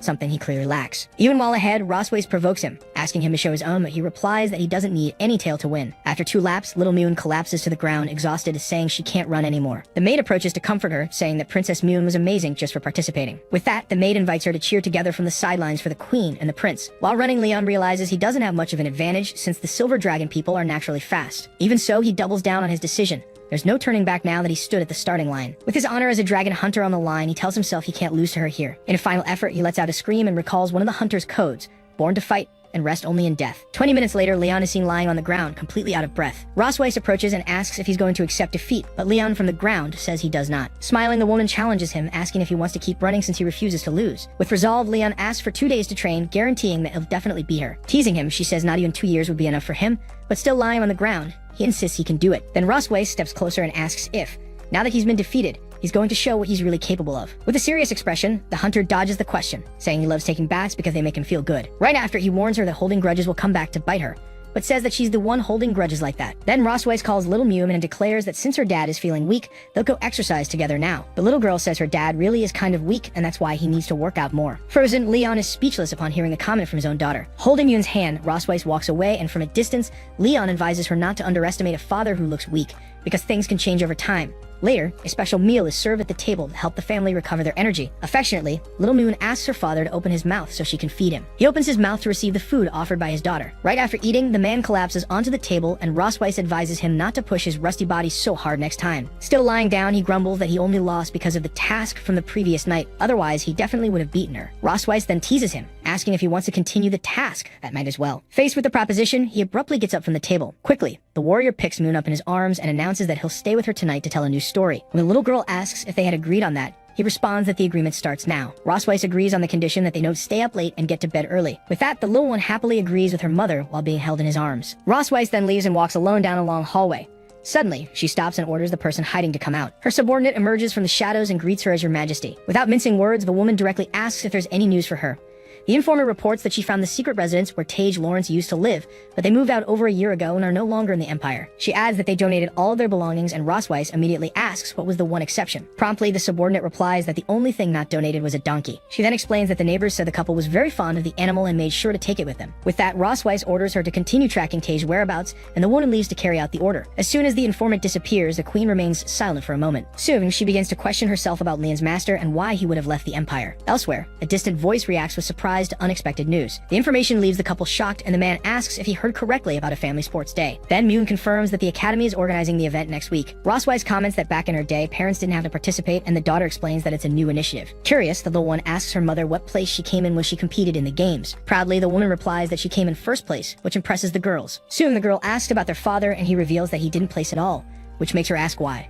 With a smile, the warrior explains that he had such an advantage that the Academy thought he was cheating and didn't publish his results. Hearing that story, Noel asks if that means her father is a cheater. Leon denies it and explains that the Academy gave him a medal in secret, but he melted it down to make a bracelet for his grandmother. Hearing that, Rossweiss questions how someone who values honor so much could melt his medal, and the man replies that he prefers not to have an honor he can't show off with pride. Then she asks if he's really going to participate in the sports day. Noah then explains that the event is more for fun and doesn't affect grades. With determination, the girl reveals that even so, she really wants to win first place. Realizing this, Leon understands that his daughter inherited his competitive spirit and has a strong obsession with being the best. With that, he and Rossweiss exchange a look of understanding. Soon, the two announce that they will participate in the event together with her. Excited, Moon says she wants to join too, but No explains that registration is limited to only 3 people. To cheer her up, the father says the little one can be in charge of cheering and that her support will be essential for victory. Right away, the little girl agrees and promises to cheer with all of her strength for the family. With the whole family gathered, he declares that if everyone gives it their all, winning the sports day will be a piece of cake. To prepare, Leon begins an intense and early training routine for the family sports day, which will take place in a week. While exercising, he watches Rossweiss stretching in the distance. The warrior reflects that dragon women like her are true models. Anything they wear looks good on them. Soon after, the woman approaches and suggests a warm-up run, since the kids aren't awake yet, and he promptly agrees. As they run, Leon asks about the events in the competition, and Rossweiss lists the triathlon, racing, and jumping events she took part in. In response, he says it doesn't sound too different from his own sports days, but she warns him not to underestimate competitions among dragons. Leon replies that dragon hunters aren't as easy as she thinks either. With a teasing smile, Rossweiss recalls how just a few days ago, someone collapsed after only a few laps. The remark visibly annoys him. He yells that it was her fault for making him stay up all night with that task. Upon hearing the complaint, Rossweiss stops and asks if he'd like a bit of motivation. She then proposes that if they manage to win first place at the sports day, he'll earn a week off. Excited, Leon asks if she's serious, and she confirms the deal. With newfound determination, the man declares that this tournament will belong to their family. He shouts, "Let's go," and takes off training, leaving his partner behind. Watching the scene, Rossweiss concludes that her motivation technique really works. At the end of the warm-up, she approaches and asks if his muscles and joints feel active yet. Leon jumps up full of energy, saying it feels like he just took a stimulant. Then Rossweiss picks up a rope and comments that since it's a family event, the competitions will probably be different. Because of that, she says they also need to train their coordination as a team not just their physical condition. Leon steps back and asks what the rope is for, jokingly asking if she wants to practice tying him up again after the teacher-student game. Rosweiss scolds him and asks if he's never heard of a three-legged race. Embarrassed, Leon admits he saw one once at the Dragon Hunters Academy. She then declares that their basic coordination test is about to begin, and he agrees, though reluctantly. As soon as their legs are tied together, Leon notices how uncomfortably close they are. To break the awkwardness, he suggests they start training right away. He then rushes her, asking why she's just standing there and telling her to get going. However, Rosweiss retorts that he didn't say where they were supposed to go, and the hunter points toward the grassy field, explaining that it'll hurt less if they fall. At the very beginning, they stumble, with Rosweiss yelling at him not to push her, and him insisting that she's the one doing the pushing. Trying to assert himself, Leon warns her not to mess up his rhythm, but Rosweiss thanks him for the morning joke. To coordinate their steps, he starts a countdown for the takeoff. As he finishes, the woman yells, "Run," and takes off at full speed. The sudden burst catches him completely off guard. Liam is dragged forward, screaming in desperation. Falling to the ground, he starts untying the rope while Rosweiss asks if he even knows what cooperation means. She teases him for not being able to keep up, but he snaps back that he won't stoop to her level. To fix the problem, Leon proposes a counting system for each leg, and she agrees. Suddenly, he touches her side, surprising her. As she reacts, he explains that this way they'll move more in sync. Flustered, Rosweiss agrees to continue the training. With the new tactic, their synchronization begins to improve as they move to the rhythm of his count. Later, the woman has him do push-ups with her on his back, and he complains that she really knows how to enjoy the show. The training continues to the point where Leon's body is so exhausted he can barely hold himself up. To motivate him, Rosweiss threatens to give him a kiss if he can endure it, but he screams that he'll never allow that. And so, with that extra motivation, the 500 push-ups of the day are finally completed. Time flew by, and as scheduled, St. Hiss Academy's family sports competition finally began. Standing on a podium, Vice Principal Wilson officially announced the start of the institution's first ever family sports event. From the stands, Little Moon shouted words of encouragement to her father, mother, and sister.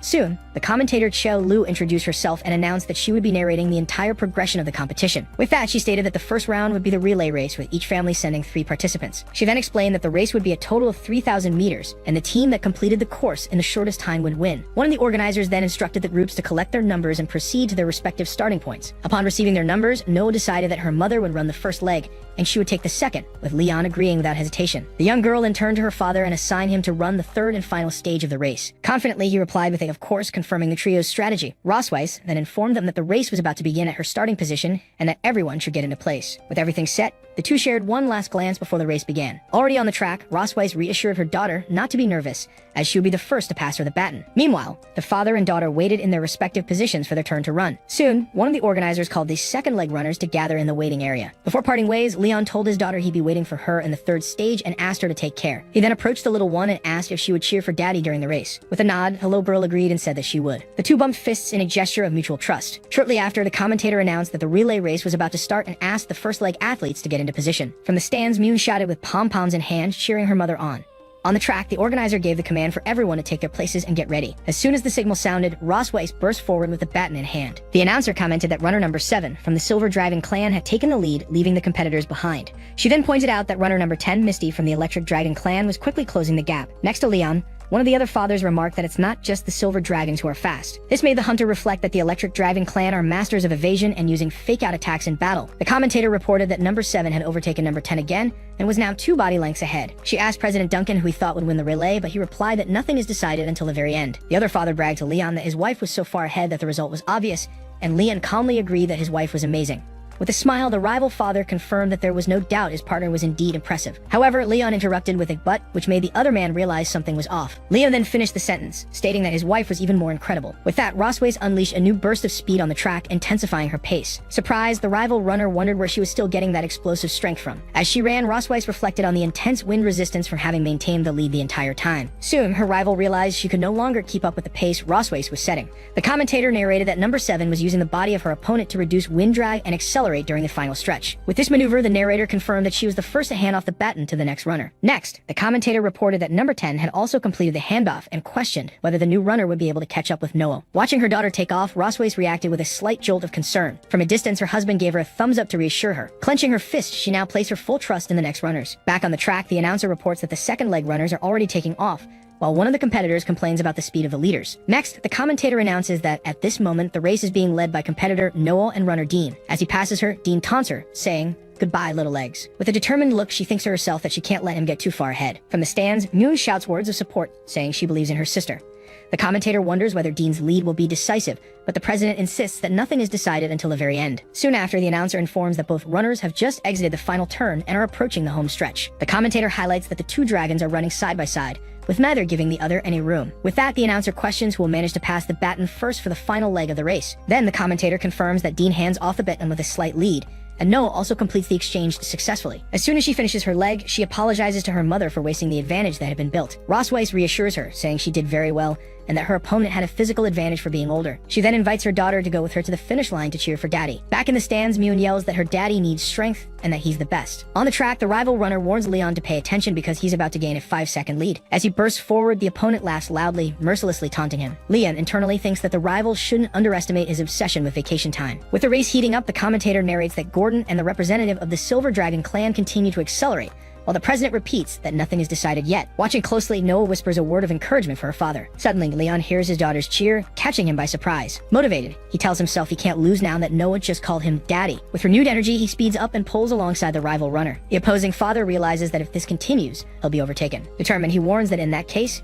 he'll make Leon taste defeat. Suddenly, the rival tries to trip him and Leon is caught off guard by the move. Dodging it, he warns that if dirty tricks are on the table, the consequences are not his responsibility. With that, the rival runner stumbles on the very obstacles he tried to use. The commentator announces that competitor Gordon has fallen right at the final stretch of the race. With the path clear, she declares that Leon crosses the finish line in first place. Right after, the announcer congratulates the Malkerwife family for winning the relay race. After the victory, the father approaches Noah and asks what she had just said. With a shy look, the little girl calls him Daddy. Leon asks her to say it again, but Noah says she'll only repeat it if they win first place in the games. Rossweiss comes over and asks if he's hurt, and the warrior assures her he's fine. Suddenly, the rival father approaches the judges and accuses Leon of cheating by kicking dirt at him at the end of the race. In response, Leon fires back, asking how the attacker now wants to play the victim. He then points to the opponent's clothes and says the attempt to strike him is visible by the shock marks on his shoulder. Feigning innocence, Leon tells the judges that he was running full speed and might have kicked up some dust by accident, but it wasn't his fault. One of the organizers asks the runner to cooperate with an inspection, but his wife stops him from approaching. As the couple tries to understand why the inspection is being interrupted, someone approaches and asks what's going on. The rival father immediately recognizes the arrival of the clan chief, revealed to be Thor, leader of the Electric Dragons and president of the arbitration committee. The next day in Sky City, Leon laments his lost vacation.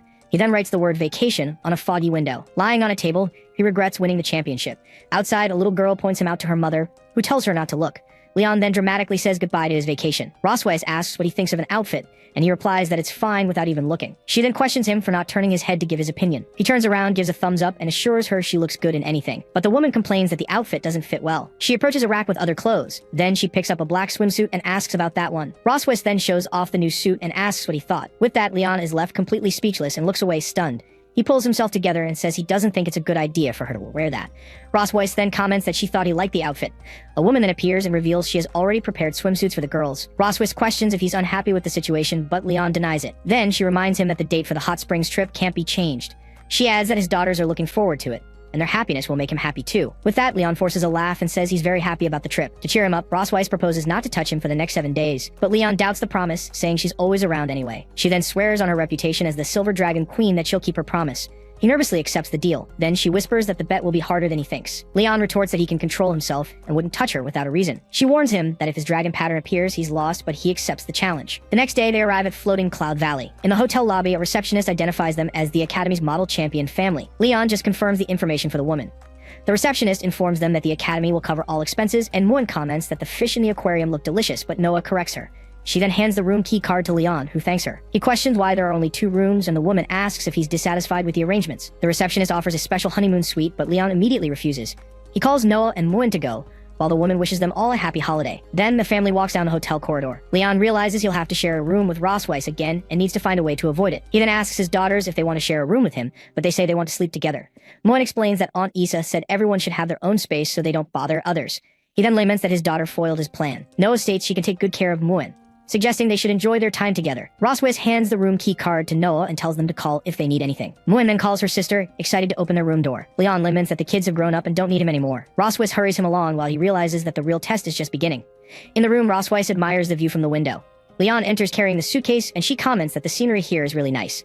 He then asks her if she's ever been to this place before, but she denies it, explaining that she's been too busy with clan matters to go out with the children. She continues, saying that's why she brought a camera to take some souvenir photos. Leon startles when he hears the word camera, wondering if it's the same one he used before. Opening the suitcase, he finds the camera, and she confirms it's the prize she won at the school's sports event. He then despairs, remembering that the camera contains embarrassing photos he took of her during the sports event.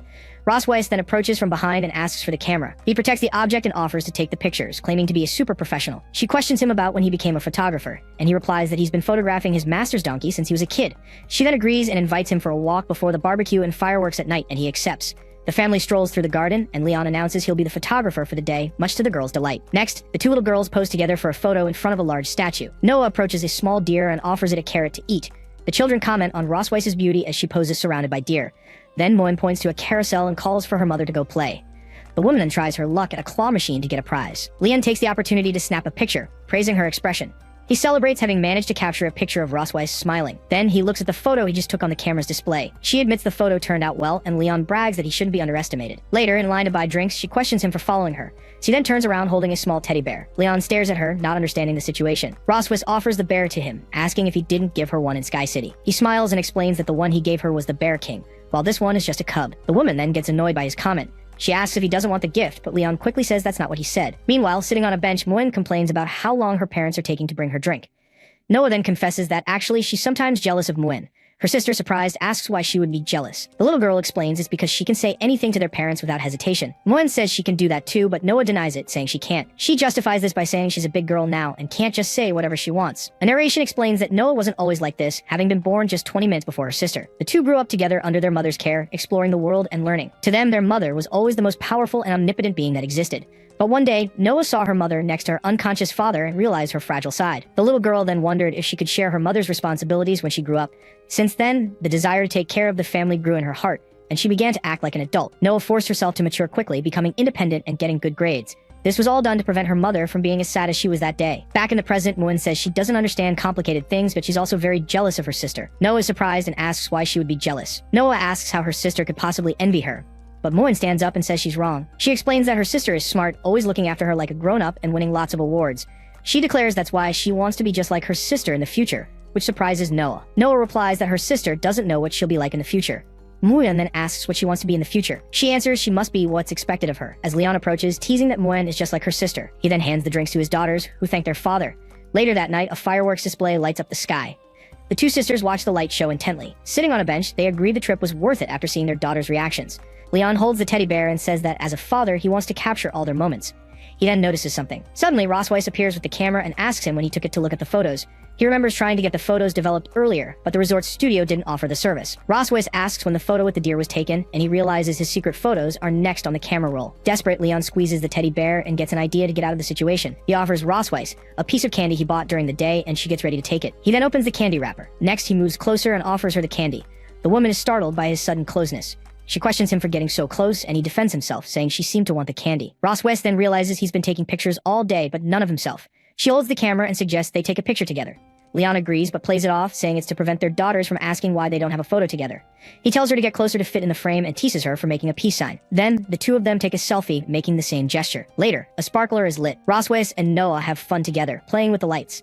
Sitting down, Leon watches them and remarks how rare it is to see them having so much fun. He asks Moen, who is dozing in his lap, why she isn't playing, but the little girl says she's tired. Moen explains she wanted to give her mom and sister more time together, since they rarely get to play. Leon then says his daughter has really grown up, but the little girl replies that she hasn't grown up and just wants to see her family happy. He gets emotional, thinking that even with their different personalities, both girls love their family. He then offers to carry her to their room, but realizes she's already asleep. The little girl is sleeping soundly in his lap. Rossweiss approaches with Noah and whispers, asking if she fell asleep.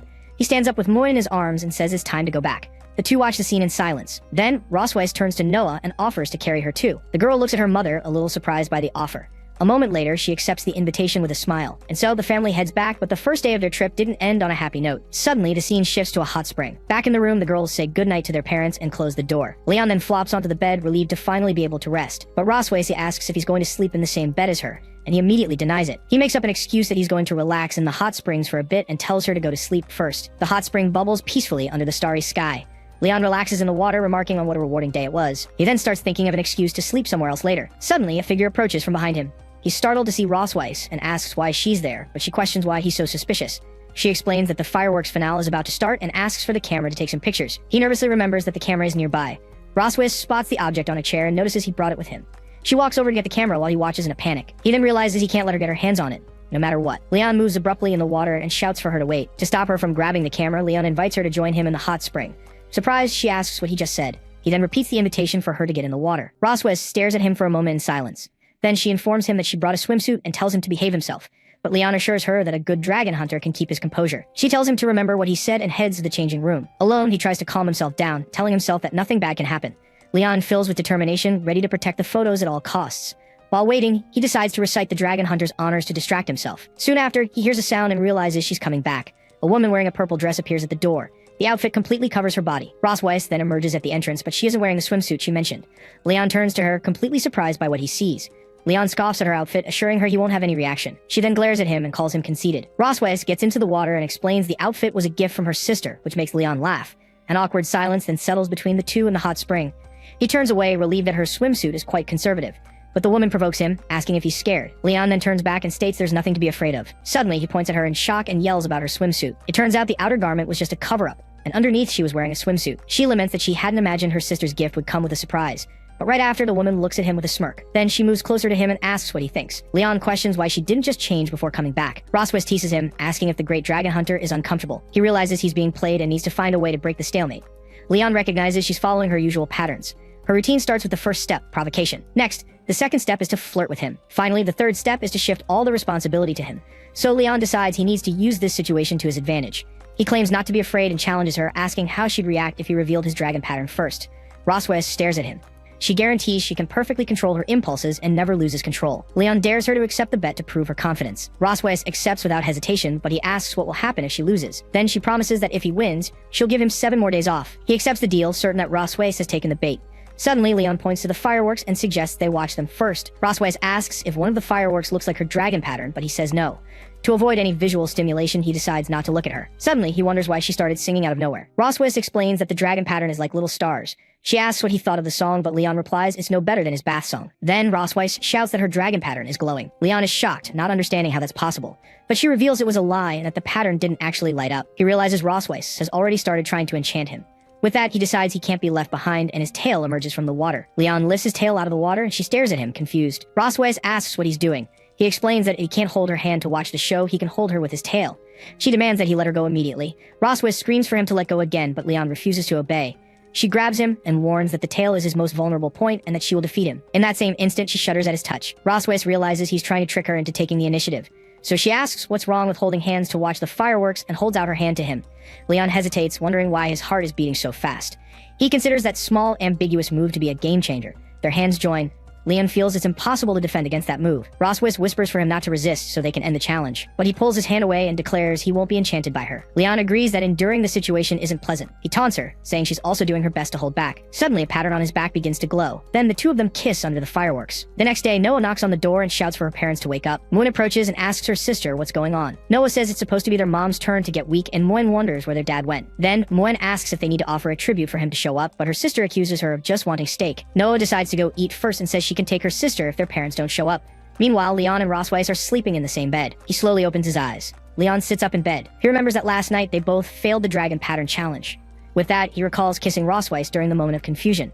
Leon then realizes that was their first real kiss. He touches his own lips. Leon gets out of bed. He wonders why he started such an over-the-top challenge. At the same time, Roswes pretends to be asleep. Roswes wonders why he touched his lips, remembering the night before. She recalls finally kissing the dragon hunter and that it was her first kiss. Then she wraps herself in the blanket and denies that she wanted to kiss him. Roswes blames the dragon mark for everything that happened. Later, everyone is at a large water park. Moen appears in the pool holding a water blaster. She splashes water on Noah. Then Moen shows off her splash attack to her sister. Noah gets annoyed as her sister keeps splashing her. Roswes asks Leon why he won't go play with them. Roswes starts to talk about the previous night but is interrupted by a voice. A couple approaches and asks if they are the children's parents. Yuna introduces herself along with her husband, Zay, and asks if they can talk for a bit. Then, Roswes introduces herself and introduces Leon as her husband. Yuna explains that they are newlyweds and came here to avoid a dragon dispute.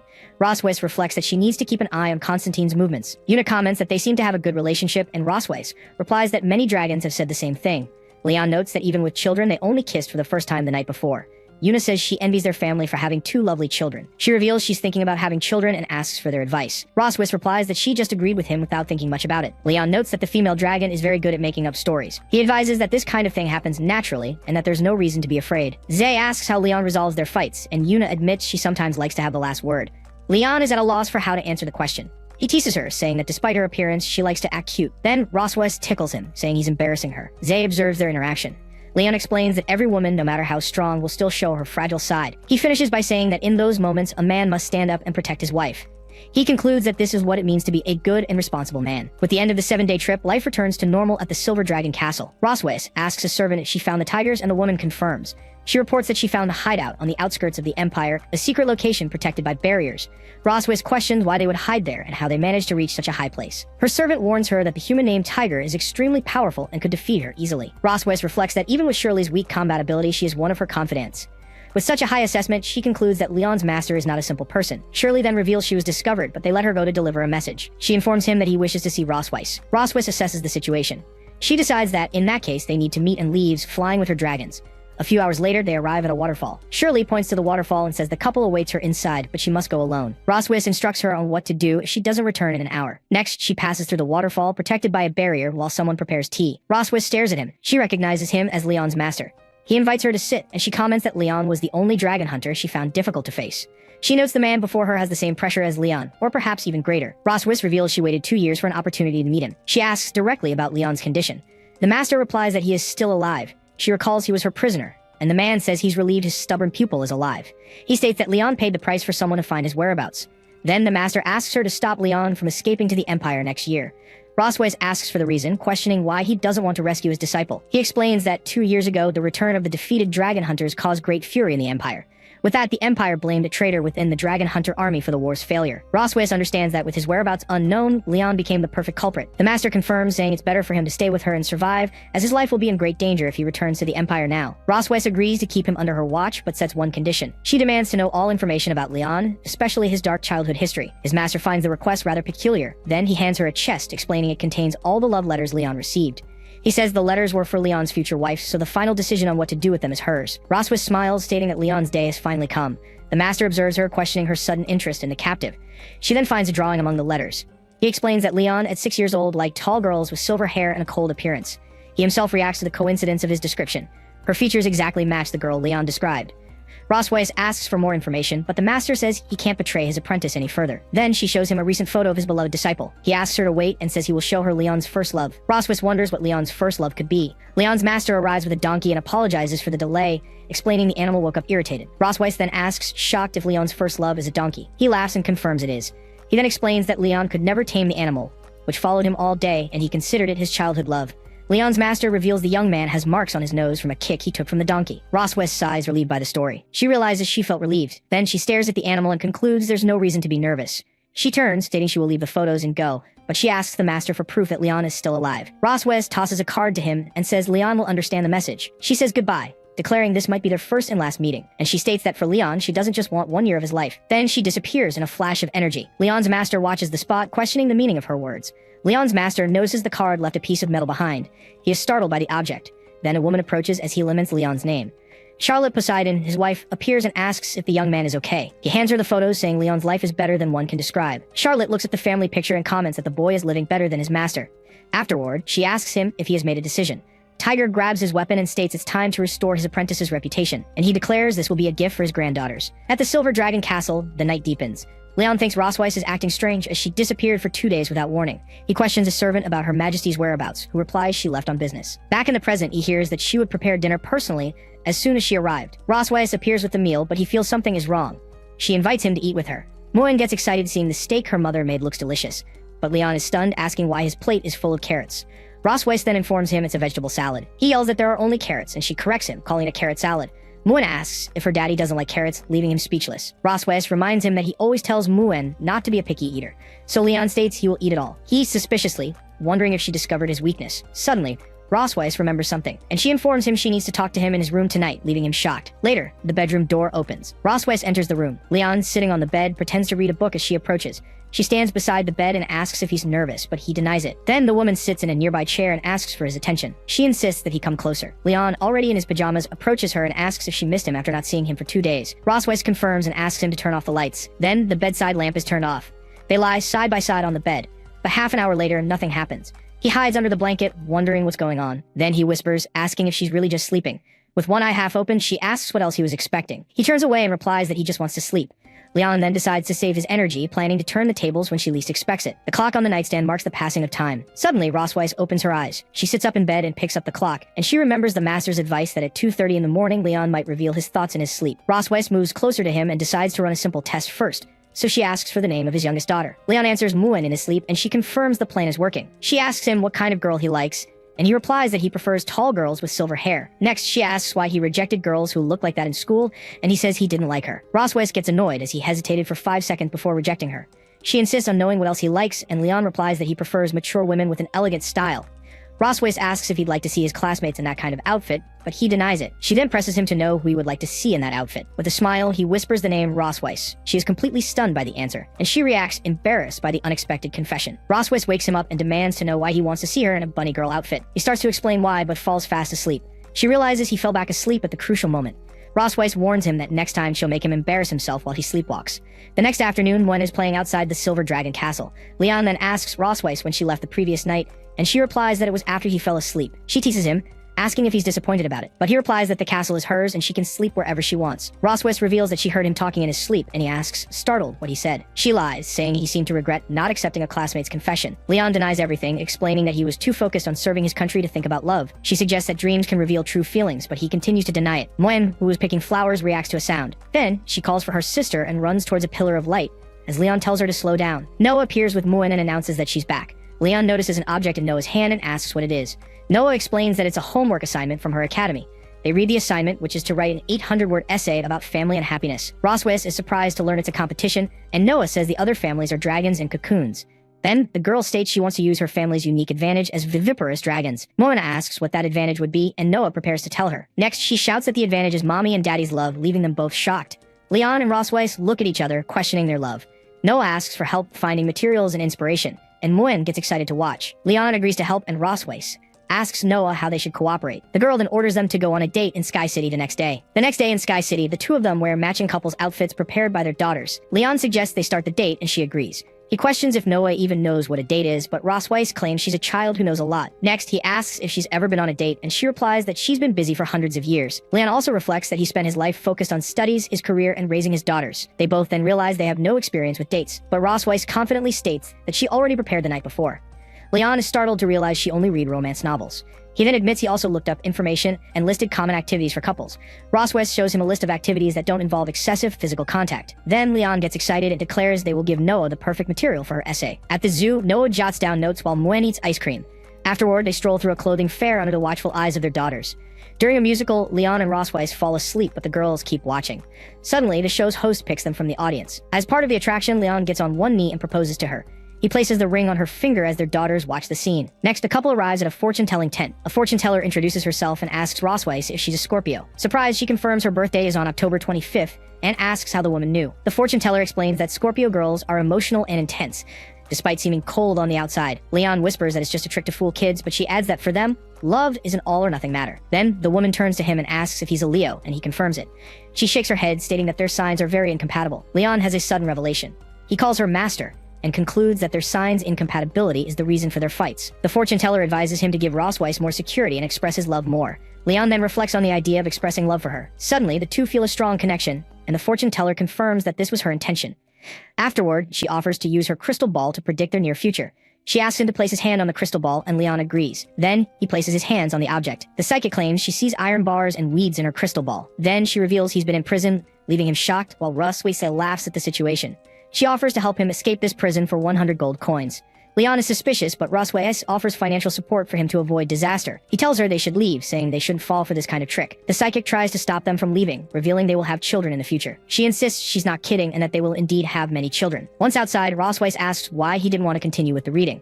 Leon questions the possibility of them having children, and she agrees it's truly impossible, but he admits he experienced many new things that day and that it felt good. Rosweiss agrees, saying it was as if they were really dating. Leon replies that he's happy if she enjoyed the experience. Then she asks what their next destination is, and he announces that the final stop is the beach to see the sunset. They arrive at a beach not far from Sky City.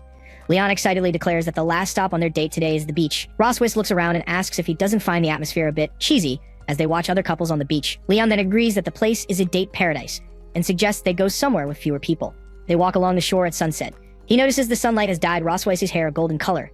She notices him looking. Then the woman asks him why he's staring at her. He looks away and replies that he was just looking at the sun. Roswis calls him stubborn, but Leon declares he's only in a relationship with her. Suddenly, he seems to understand the situation and accuses her of being jealous. She quickly covers his mouth and denies the accusation. Next, she whispers that he said a lot of bombshell things that night and asks if he wants to hear them.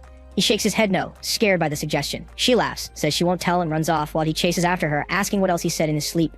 Hiding, Moen notices how happy her mother looks smiling, while Noah regrets not having her camera. Then the servant says it's actually not a shame, and the girl asks why. She explains that fleeting beauty is more meaningful for Her Majesty and that they should cherish the moment in their hearts. The girls watch their mother smiling and agree. Roswis splashes water at Leon, who warns her to wait. She keeps running through the water. Suddenly, she slips and screams. Leon runs toward her and yells for her to be careful. Then, he holds her tightly in his arms. The two of them stare at each other for a moment. The closeness causes a reaction in Leon. Roswis moves closer to him and kisses him. They kiss on the beach during the sunset.